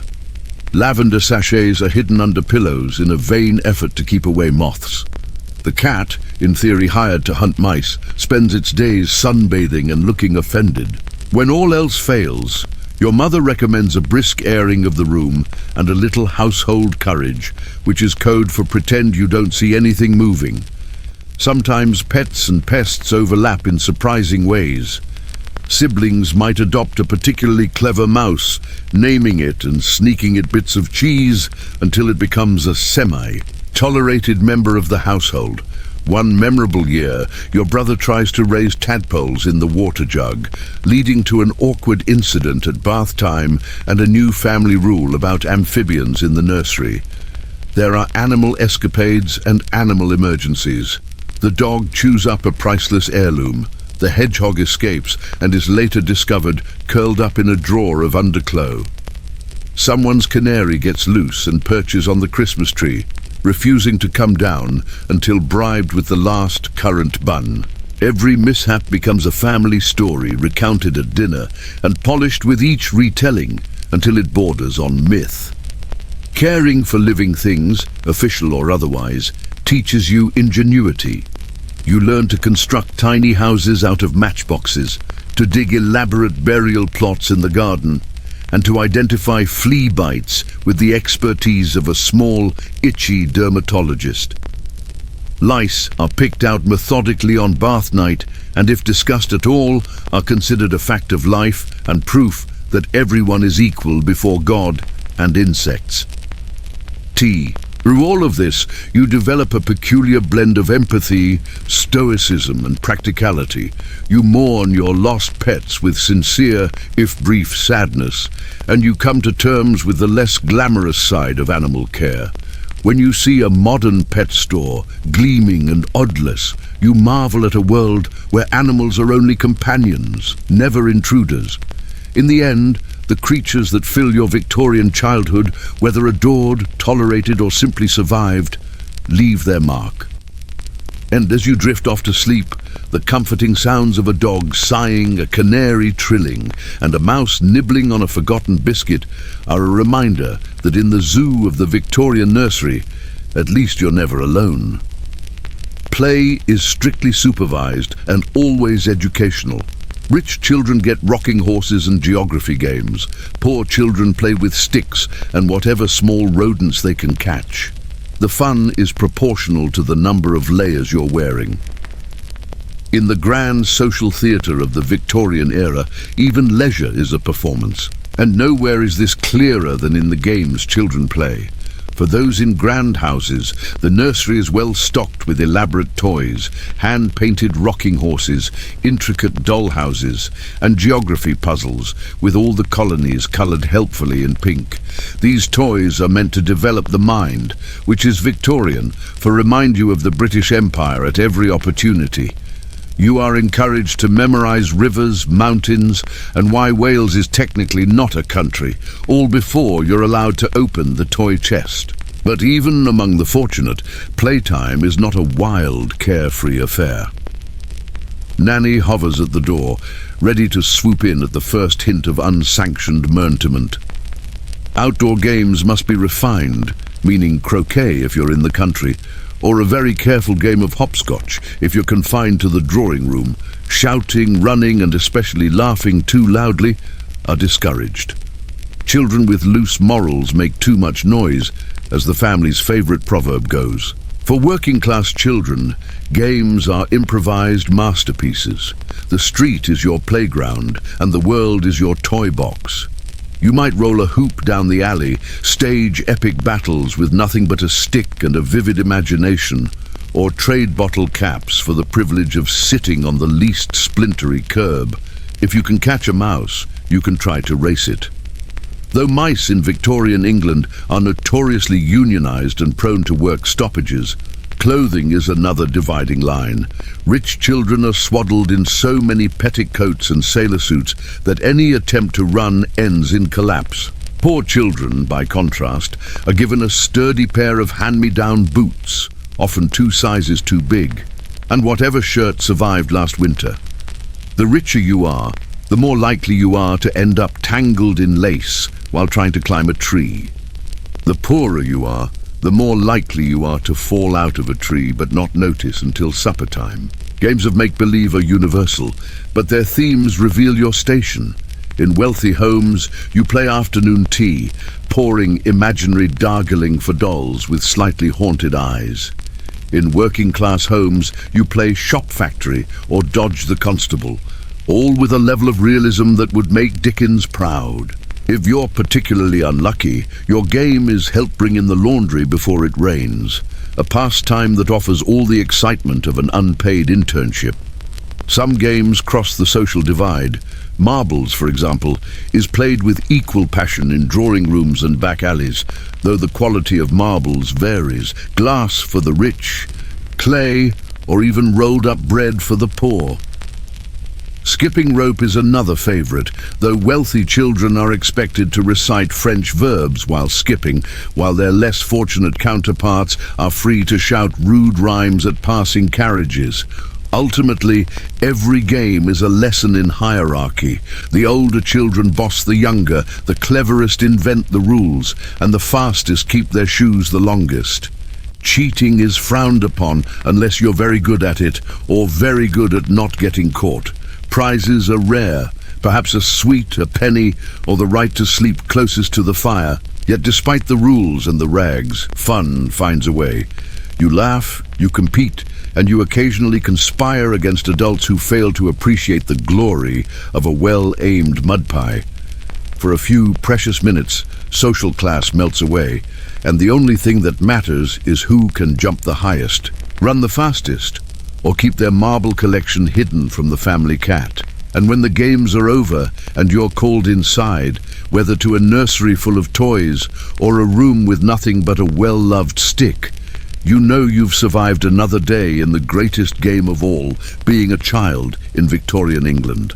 Outside, the streets are a perilous obstacle course of runaway horses, mysterious puddles and chimney sweeps. You're warned daily about bad influences and the perils of fresh air. Every Victorian child, whether they live in a grand house or a tiny attic, knows that venturing onto the street is an adventure in itself.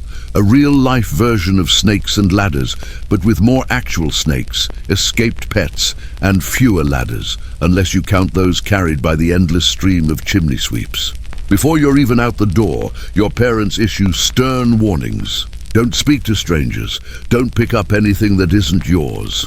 And most importantly, if you see a puddle, cross the street. The reason for that last bit is never fully explained, but one accidental step in and you'll find out. The true depth of a Victorian puddle is always a surprise and usually a disappointment. The sights and sounds are relentless. Carriages rattle by, horses snort and stamp, and market vendors holler prices that change every time you blink. Somewhere, always just out of sight, a dog is barking, a baby is wailing, and a street musician is butchering a waltz on a battered violin. You cling to your coin purse, if you're lucky enough to have one, sidestep the suspicious splatters, and keep your wits about you. After all, pickpockets are not just in Dickens, they're in training on every corner. Crossing the street is an event. Horses come first. Always assume they cannot see you because most of them don't want to. The handsome cabs race past their drivers, yelling at everyone and everything. Milk carts and fishmongers barrel along, leaving a trail of sloshing and, on a good day, a bit of free fish.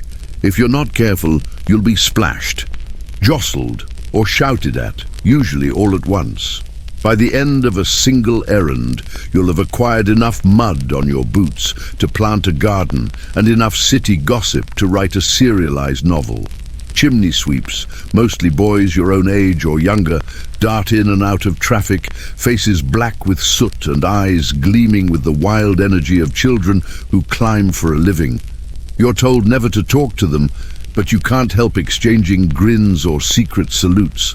They know all the shortcuts and secret places. If you ever lose a marble, a penny, or a younger sibling, they're the ones to ask. Sometimes, if you're feeling particularly daring, you join in a game of chase with the local urchins, weaving through barrows and barrels, dodging I-8 shopkeepers. And if luck holds the family solicitor, bad influences, according to Victorian parents, lurk everywhere. From street performers to newsboys hawking penny dreadfuls, and especially children with no shoes. You're expected to steer clear of anyone whistling, anyone spitting, and anyone who looks like they've recently won or lost a fight. If you come home with a new accent, a torn cuff, or a suspiciously welled story about the ghost that haunts the baker's alley, you'll be subject to an interrogation worthy of Scotland Yard. And then there's the air itself.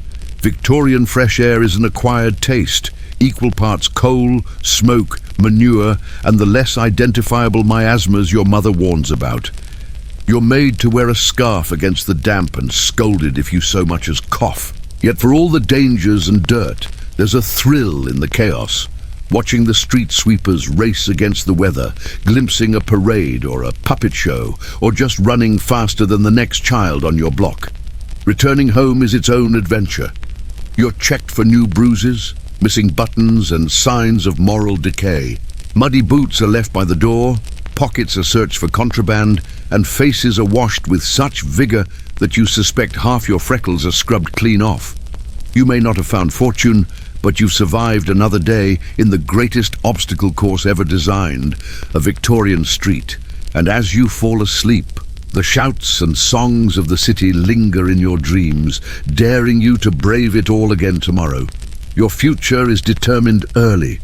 Boys are sent to prep school to learn Latin and cricket, girls to finishing school to perfect the art of fainting. Both are taught that emotions are best suppressed until adulthood, or at least until tea time. In the Victorian world, education is less about learning and more about becoming a proper example of your gender. For boys, school is a battlefield, one lined with Latin declinians, algebraic misery, and the odd game of cricket played in a drizzle that would make a duck reconsider its life choices. Boys are expected to become robust, serious, and above all, quietly miserable in the pursuit of academic and athletic glory. Every day is structured: chapel, arithmetic, history, a quick fight behind the gymnasium, and handwriting practice so strict that ink blots are considered acts of high treason. A boy's lessons are wide-ranging and bewildering. You must memorize vast swaths of classical poetry, recite your times tables backwards, and learn to pass Latin sentences written by people who never once had to sharpen their own quills. Science lessons involve dissecting things you're fairly certain were alive that morning. And geography is taught with a world map where vast swaths are labelled, "Here be British interests." The crown jewel of a boy's education, though, is cricket. It is played rain or shine, and no one truly knows the rules except the headmaster and maybe the gardener's dog. For girls, education is an entirely different affair, more tea party than boot camp, but with its own terrors. Finishing school is less about finishing an education and more about finishing any independent thought you may have once entertained. The curriculum includes French conversation, mostly about weather and embroidery, watercolors of forget-me-nots, and endless practice at the pianoforte, always with gloves on, so your hands remain as soft as your opinions. Can you pour tea without sloshing it? Can you faint gracefully if someone says Paris in mixed company? You're taught to glide into a room, to speak just loudly enough to be heard by a small canary, and to express opinions only about the weather, Shakespearean heroines, or the best way to arrange leaves in a vase. Arithmetic is minimal, lest it strain the female constitution, and serious literature is filtered through the lens of moral improvement. Emotional repression is the order of the day. Boys must never cry unless struck by a cricket ball, and then only in Latin. Girls may faint, but tears are reserved for moments of high drama or receiving substandard lace. Anger, excitement, and anything resembling ambition are to be bottled up and unleashed, if ever, in the privacy of one's diary or an especially stormy embroidery session. The differences extend to play as well. Boys may wrestle, shout, and stage elaborate games of war under the watchful eye of a master who pretends not to notice. Girls play croquet, engage in gentile walks, or organize doll parades, where the only fighting is over who gets to be the duchess. If a girl is caught climbing a tree, or a boy is found knitting, there will be a family conference, a stern letter to the Times, and probably a week of corrective reading. And yet, despite all this, there are secret rebellions. Boys trade novels under their desks, girls swap stories about intrepid lady explorers, and both dream of a world where education means more than memorizing rules and perfecting the art of the poker face. The lucky ones find a sympathetic governess or an eccentric uncle willing to sneak them a copy of the Pwick papers or a kite when no one is watching. In the end, Victorian education does succeed in one way. It prepares you to be a master of social camouflage, an expert at hiding boredom, and a connoisseur of the long, meaningful sigh. Whether you're conjugating verbs or arranging violets, you're learning what it means to be a Victorian, and how to survive until the next tea break. Teething is an ordeal for everyone. Victorian parents prescribe everything from bread crusts to brandy. And if that doesn't work, there's always the ever-popular Mrs. Winslow's soothing syrup, guaranteed to knock you out cold for 6 to 8 hours.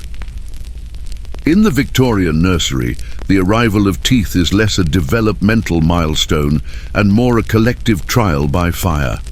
For the afflicted baby, it's endless drool, red cheeks, and the urge to gnaw on anything that stands still long enough, including the cat, the corner of the rug, or a slightly haunted-looking rattle carved out of bone. For parents, it's a time of desperate innovation, as they rotate through an arsenal of remedies in hopes of quieting the midnight wails and saving their own sanity. First up is the time-honored bread crust, handed over with all the gravitas of a royal scepter. The idea is simple. Toughen up the gums by letting the baby chew on yesterday's loaf, which is now roughly the consistency of fossilized wood. If you manage to extract any comfort or even a single crumb from this arrangement, you're already tougher than most. If not, your parents escalate to the next step, spirits. Brandy is dabbed on the gums for medicinal purposes, resulting in a generation of babies with a suspiciously robust tolerance for liquor and a tendency to nap through thunder. But nothing in the Victorian era quite matches the celebrity status of Mrs. Winslow's soothing syrup. This miracle in a bottle promises relief from all ills, teething, colic, fussiness, and a general tendency to cry at the injustices of life. The secret? A blend of morphine, alcohol, and a dash of pleasant herbs, creating a concoction that would probably require a prescription today and a lengthy visit from social services. Parents sing its praises. He slept through the night and so did we, while quietly ignoring the fact that the baby's been smiling at the wallpaper for 3 days straight. If for some reason the syrup is unavailable, there are always teething powders, cooling drafts, or if you're unlucky, bits of coral strung on a ribbon and tied around your neck for protection.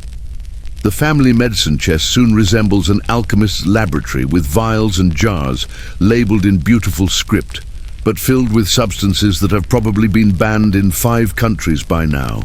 The ordeal doesn't end at home. Visiting relatives arrive with advice both old-fashioned and ominous. Rub the gums with honey if you want to add botulism to your problems, or let the child gnaw on a silver spoon, which is great advice if you happen to be related to a duke. If all else fails, there's always the suggestion of airing out the baby, which mostly involves putting you in a pram by an open window and hoping the breeze will do what brandy and morphine could not. Of course, teething isn't just hard on the baby. The rest of the household lives in a state of siege, tiptoeing around the nursery and keeping an ear out for the first sign of a wail. Older siblings are drafted as entertainment, producing puppet shows and desperate attempts at slapstick comedy, none of which are appreciated by the baby, who only wants to chew on the hem of their pin. When it's all over and the teeth finally emerge, there is a brief collective celebration. Parents breathe a sigh of relief. Nannies pour themselves a congratulatory sherry, and the baby, now equipped with a new set of weapons, turns their attention to biting everyone in reach. Another Victorian rite of passage survived by grit, invention, and a frankly astonishing disregard for dosage instructions. Looking back, you realize that teething in the Victorian age wasn't just about growing teeth. It was about building the kind of resilience you'd need for a lifetime of lead paint, arsenic-dyed curtains, and breakfast consisting entirely of GRL. If you could make it through your first year without accidentally numbing your tongue permanently, you were clearly destined for great things, or at the very least for a very strong cup of tea. Occasionally, you're marched into the countryside for healthful exercise, bundled in 5 layers, and forbidden from touching anything interesting. Nature is considered educational, but only if you observe it from a safe, non-muddy distance. A Victorian nature walk is not so much an adventure as it is a moving lesson in caution. The adults, armed with walking sticks, baskets, and enough anxiety to fuel a steam engine, herd you and your siblings out the front door, hats firmly secured and gloves buttoned up to your elbows. Any protest about the weather is met with the time-honored refrain: there is no such thing as bad weather, only weak constitutions. You might have hoped for a carefree romp through fields and woods, but instead you're paraded down the lane like a slightly disheveled, woolen-clad duckling. As you trudge along, Nanny keeps a sharp eye out for danger, puddles, low branches, and worst of all, stray dogs. Your natural urge to leap into a hedgerow is met with a withering look and a lecture on the many ailments that can be contracted from a careless brush with wild vegetation. You are allowed to admire the flowers, but only from a distance and only after reciting their Latin names. Attempting to pick so much as a buttercup will get your gloves inspected and your moral fiber questioned. The approved activities include pointing at clouds politely, noting the shapes of various leaves, and asking questions that can be answered with a disapproving that's not suitable for children. Birdsong is to be admired, but never imitated. Climbing trees is right out, so is running, shouting, or anything that might attract the attention of a passing vicer. Your greatest hope is to be allowed to sketch a daffodil or collect a perfectly clean stone, both of which will later be confiscated, dusted, and possibly boiled just to be safe. Despite these restrictions, there is a quiet magic to Victorian outdoor adventures. The countryside unfolds in a patchwork of meadows, hedgerows, and mysterious woodlands. The air is tinged with the scent of new grass and distant cows. Even the ever-present threat of drizzle can't dampen your curiosity entirely. Every so often you glimpse something thrilling, a flash of a rabbit's tail, a cluster of wild berries, or a distant fox making a break for it before anyone can recite a moral lesson about cunning. Every outing is an opportunity for educational improvement. You may be required to recite poetry about nature.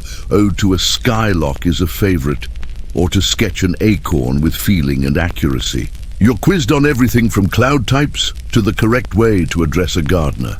If you show the slightest bit of enthusiasm, a grown-up will remind you that true appreciation for nature is quiet and contemplative, meaning, please stop looking like you're enjoying yourself. If you're very lucky, you might be granted the rare privilege of wading in a shallow brook, but only after a lengthy risk assessment and the application of so many layers that falling in would just mean floating until someone fished you out with an umbrella.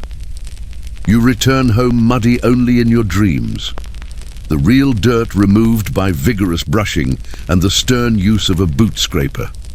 Of course, some children find ways to rebel. A quick dash behind a hedge, a secret handful of snails, or a forbidden game of who can jump the furthest when the adults' backs are turned.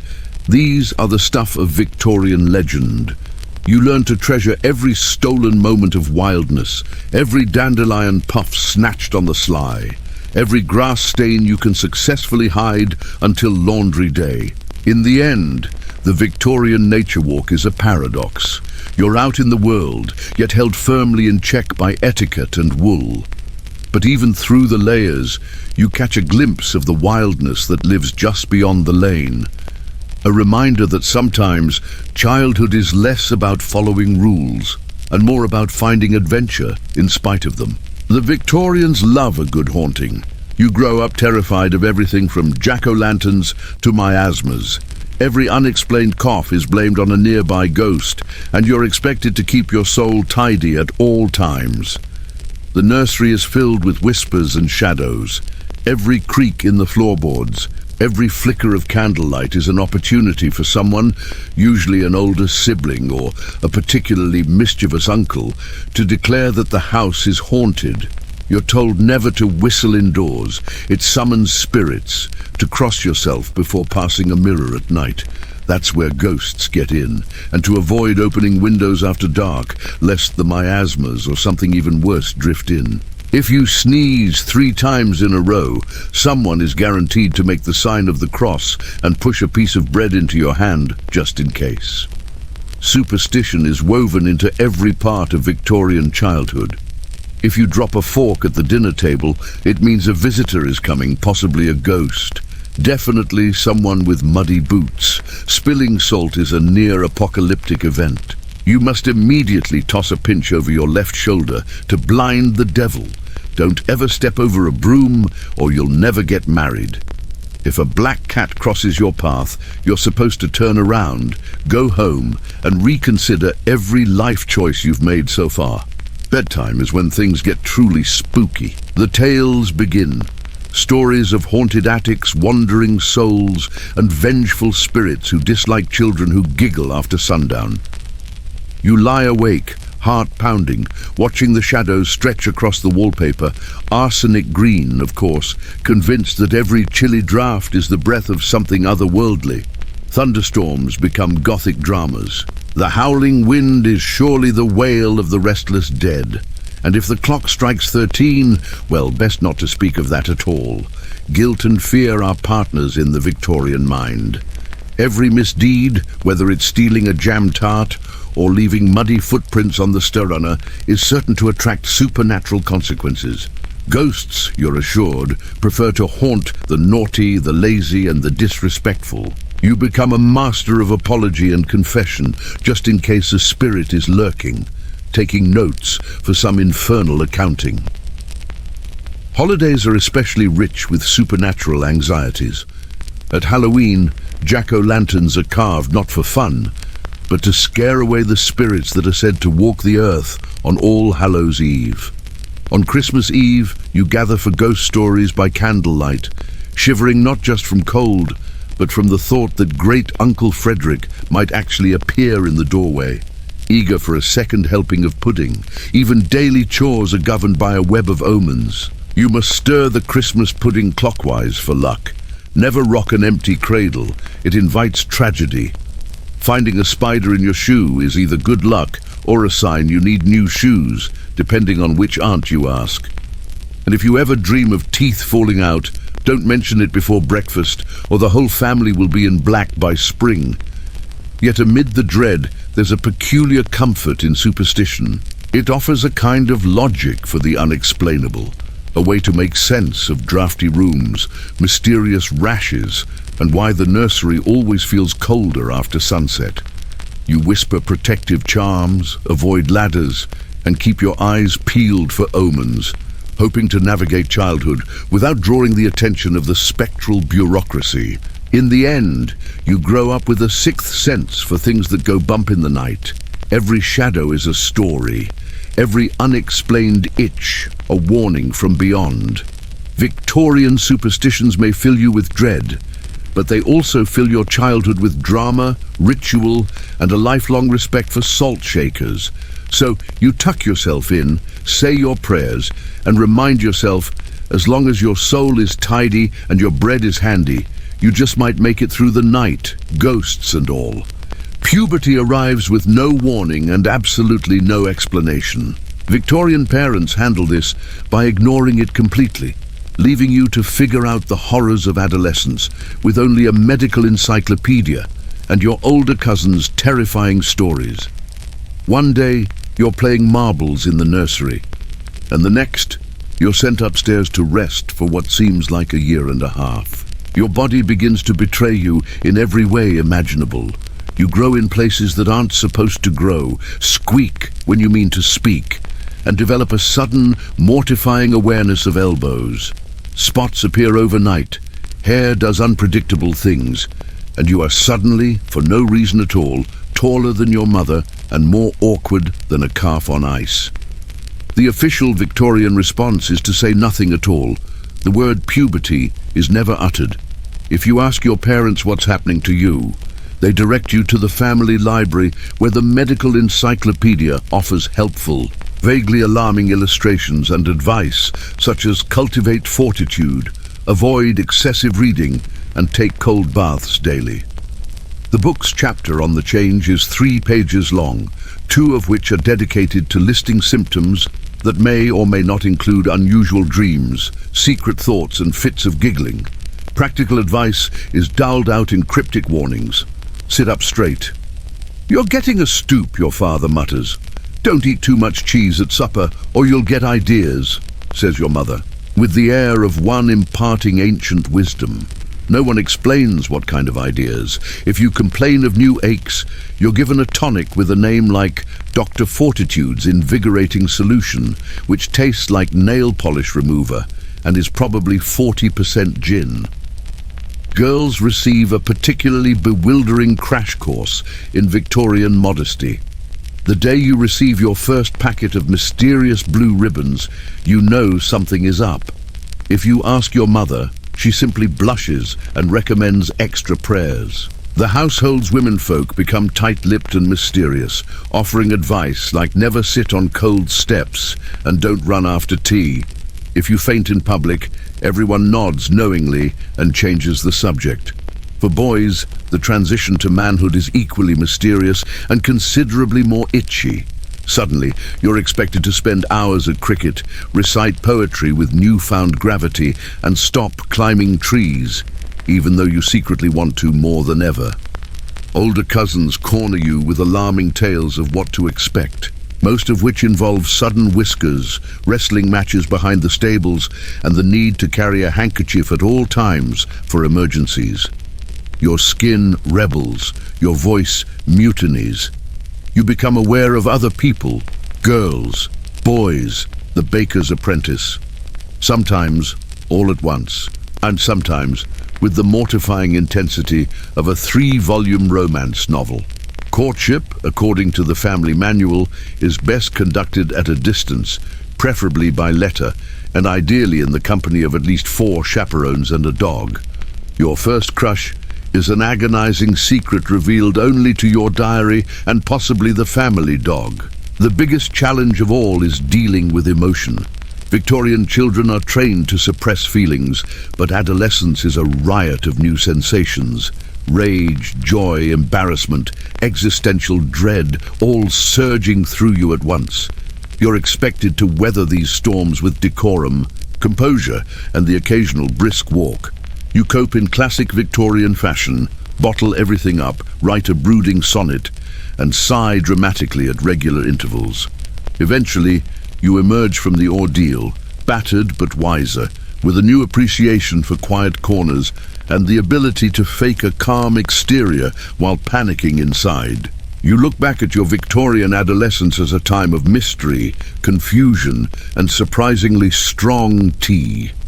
By the time you finally join the adult table, you understand why everyone pretends not to notice what's going on with the teenagers. Some things in the grand tradition of the era are simply better left unsaid. Bedtime means a brisk prayer, a cautionary tale about the dangers of pride, and maybe a spoonful of sedative sleeping draught. The house cacks, the gas lamps hiss, and you drift off, grateful to have survived another day, at least until the next mysterious rash appears. The evening routine in a Victorian household is a ceremony of winding down, but not exactly winding down as we know it today. There is no gentle lull of white noise, no stories of benevolent bears in enchanted forests.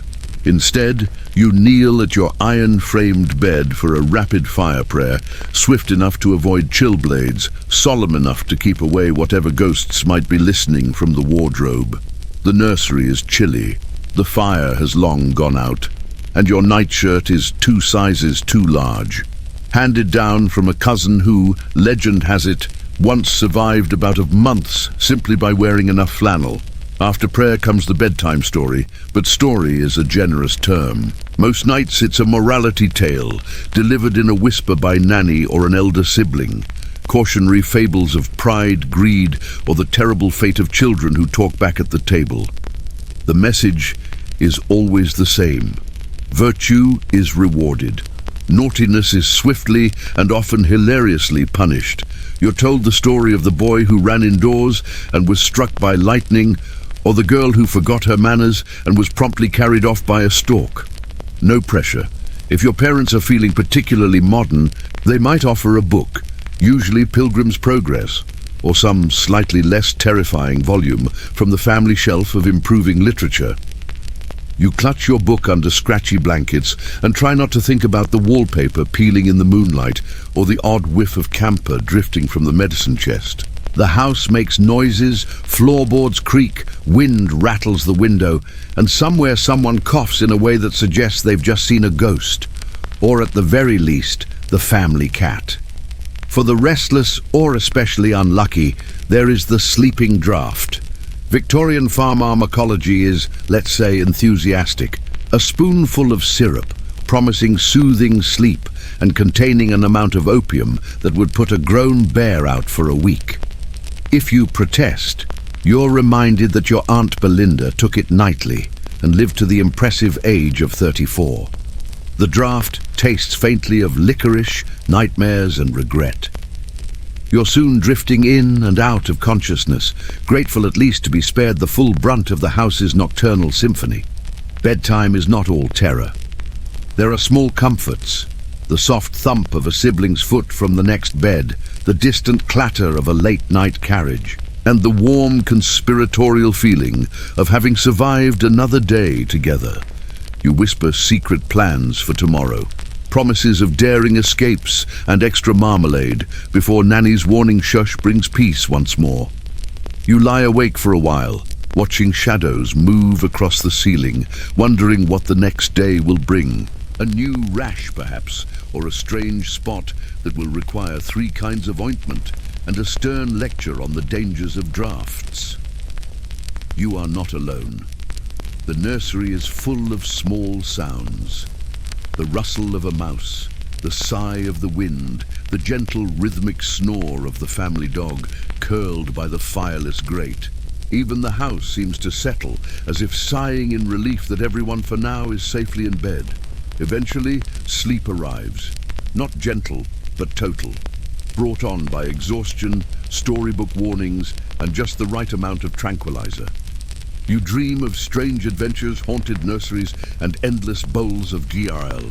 If you're lucky, you wake in the morning, a little stiff, a little itchy, but fully prepared to face another day in the wild, weird, and wonderful world of Victorian childhood.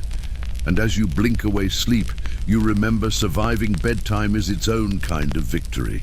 Potty training in the Victorian era is less about stickers and positive reinforcement, more about public embarrassment and endless porcelain paraphernalia. Your personal chamber pot is decorated with whimsical scenes of flowers, or if you're unlucky, moral warnings. There's no flushing, only a brisk trip to the backyard night soilman whose job description includes the phrase hazard pay. You learn quickly. Accidents mean lectures, and missing the pot is an offense best kept secret until the next housemaid's day off. For a Victorian child, the chamber pot is both an ever-present necessity and an object lesson in humility. It lurks beneath the bed or in a special nook behind the nursery screen, never far from reach and always in danger of being discovered by an adult at the worst possible moment. Some are painted with gentle encouragement. Roses, cherubs, perhaps a jolly goose, but others bear stern warnings. Cleanliness is next to godliness, or look before you leap. The message is clear. This is a moral enterprise, not a biological one. Your first lessons in bathroom etiquette begin early. Nanny or mother delivers a speech about proper comportment, which involves phrases like timely evacuation and don't make a spectacle of yourself. You're taught to ask politely, to avoid rushing, and above all, to never ever discuss your business at the breakfast table.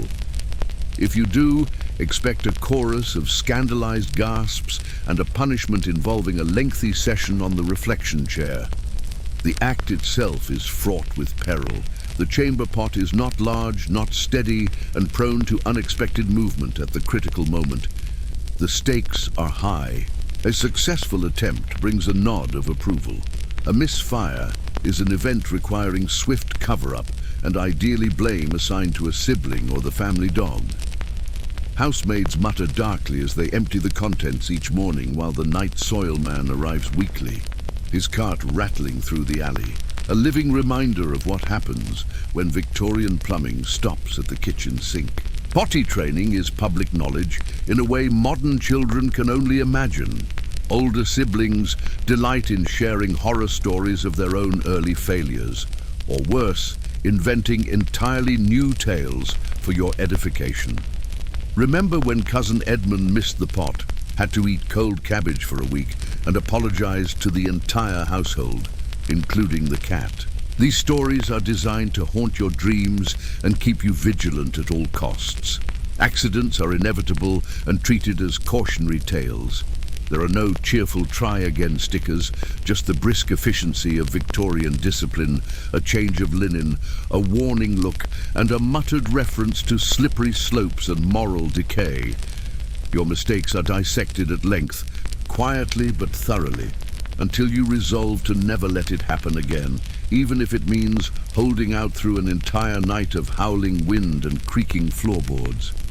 In the event of a true catastrophe, a tipped pot, a late-night mishap, or heaven forbid, a mistaken chamber in the dark, the repercussions are immediate. Sheets are stripped, windows flung open, and vinegar splashed liberally. Nanny offers a running commentary on the importance of discipline and bladder control. You resolve to avoid liquids after supper and start plotting the optimal escape routes to the pot should the need arise at midnight. For many, the greatest dread is the eventual transition to the outdoor privy. This is a journey undertaken in all weathers, armed with a lantern, an oversized shawl, and a level of determination normally reserved for polar explorers. The privy is cold, drafty, and filled with mysteries, spiders, echoing drips, and a smell that could strip wallpaper.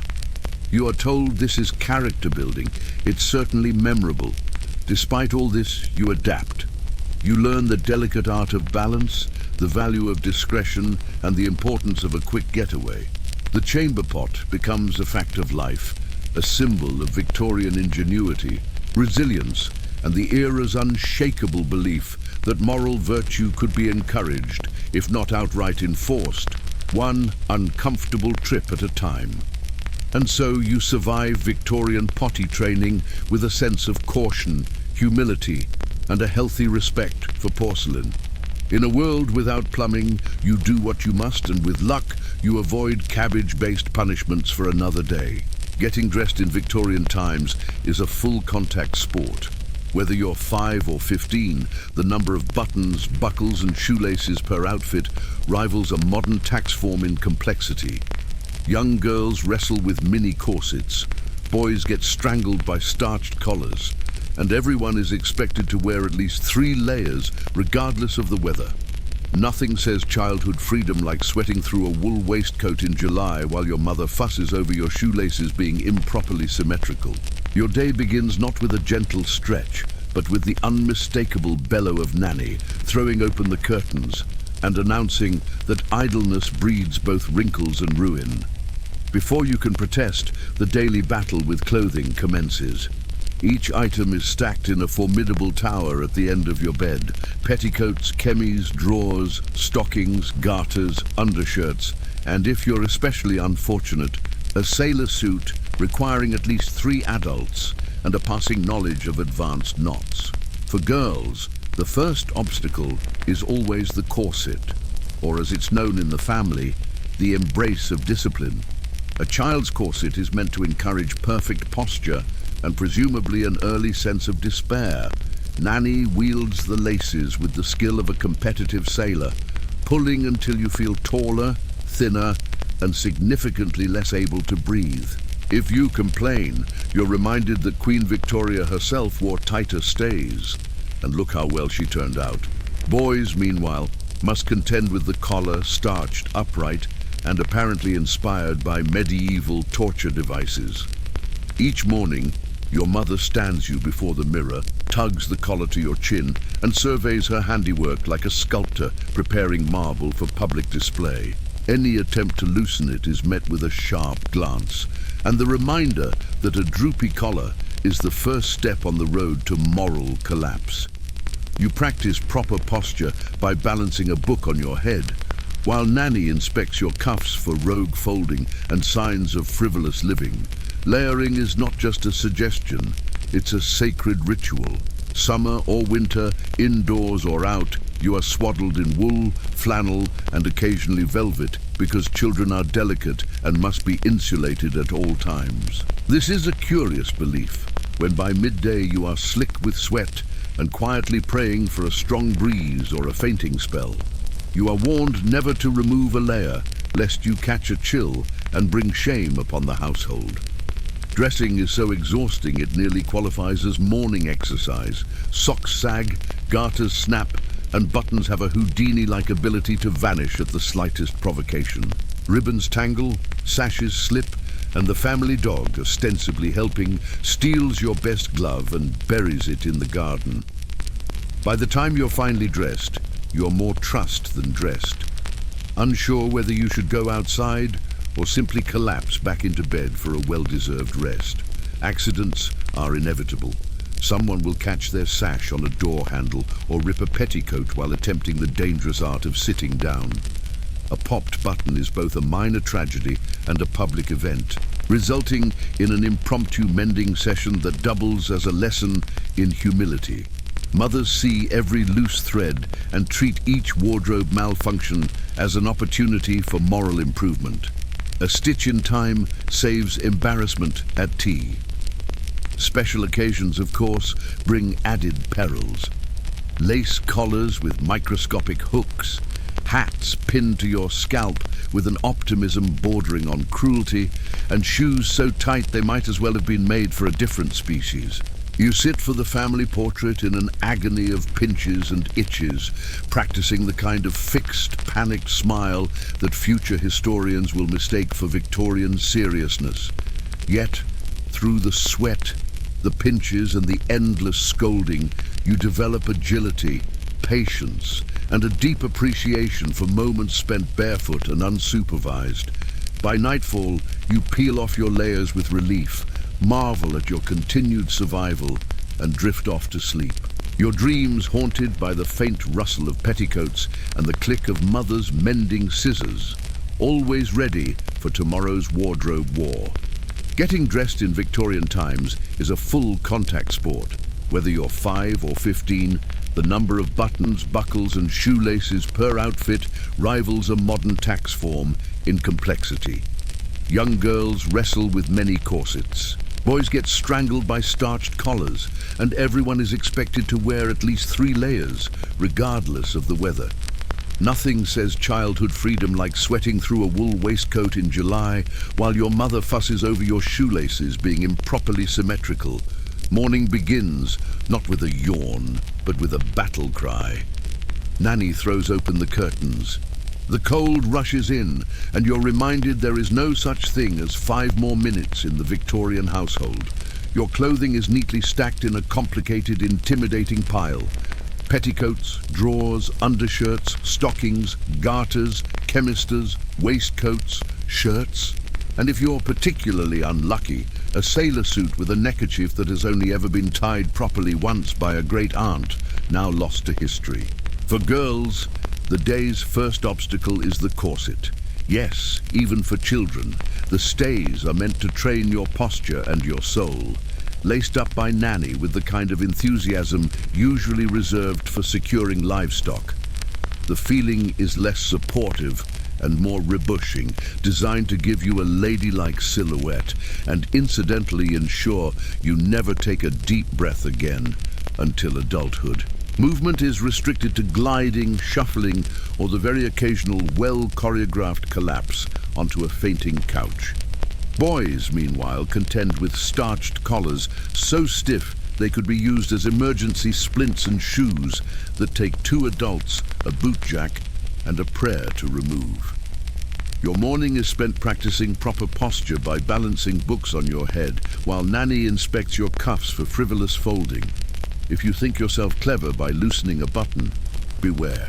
Mothers possess supernatural abilities to detect and correct even the faintest asymmetry at 20 paces. Layering is not just encouraged, it's mandatory. Summer, winter, indoors or out, your fate is sealed beneath a cocoon of wool, flannel, and for the daring velvet. The logic, as explained by adults, is that children are naturally fragile and must be insulated at all times. This is a curious stance in July, when you're slick with sweat, scratching at woolen seams, and quietly calculating the odds of fainting before breakfast. The act of dressing is so exhausting, it qualifies as morning exercise. Socks sag, garters snap, and buttons seem designed to leap from their holes at the least opportune moment.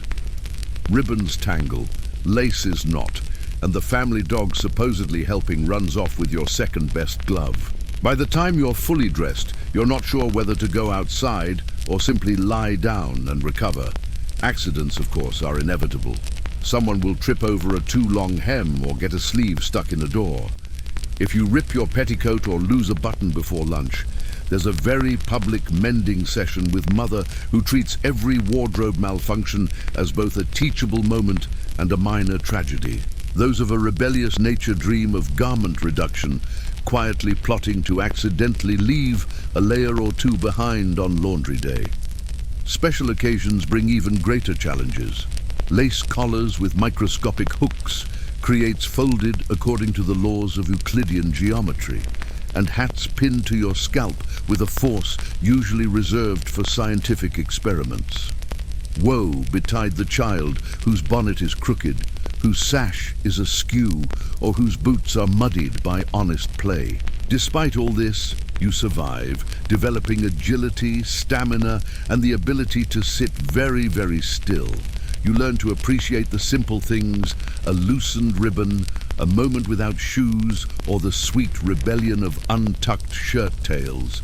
You come to understand why adults drink so much tea and why family portraits always look faintly panicked.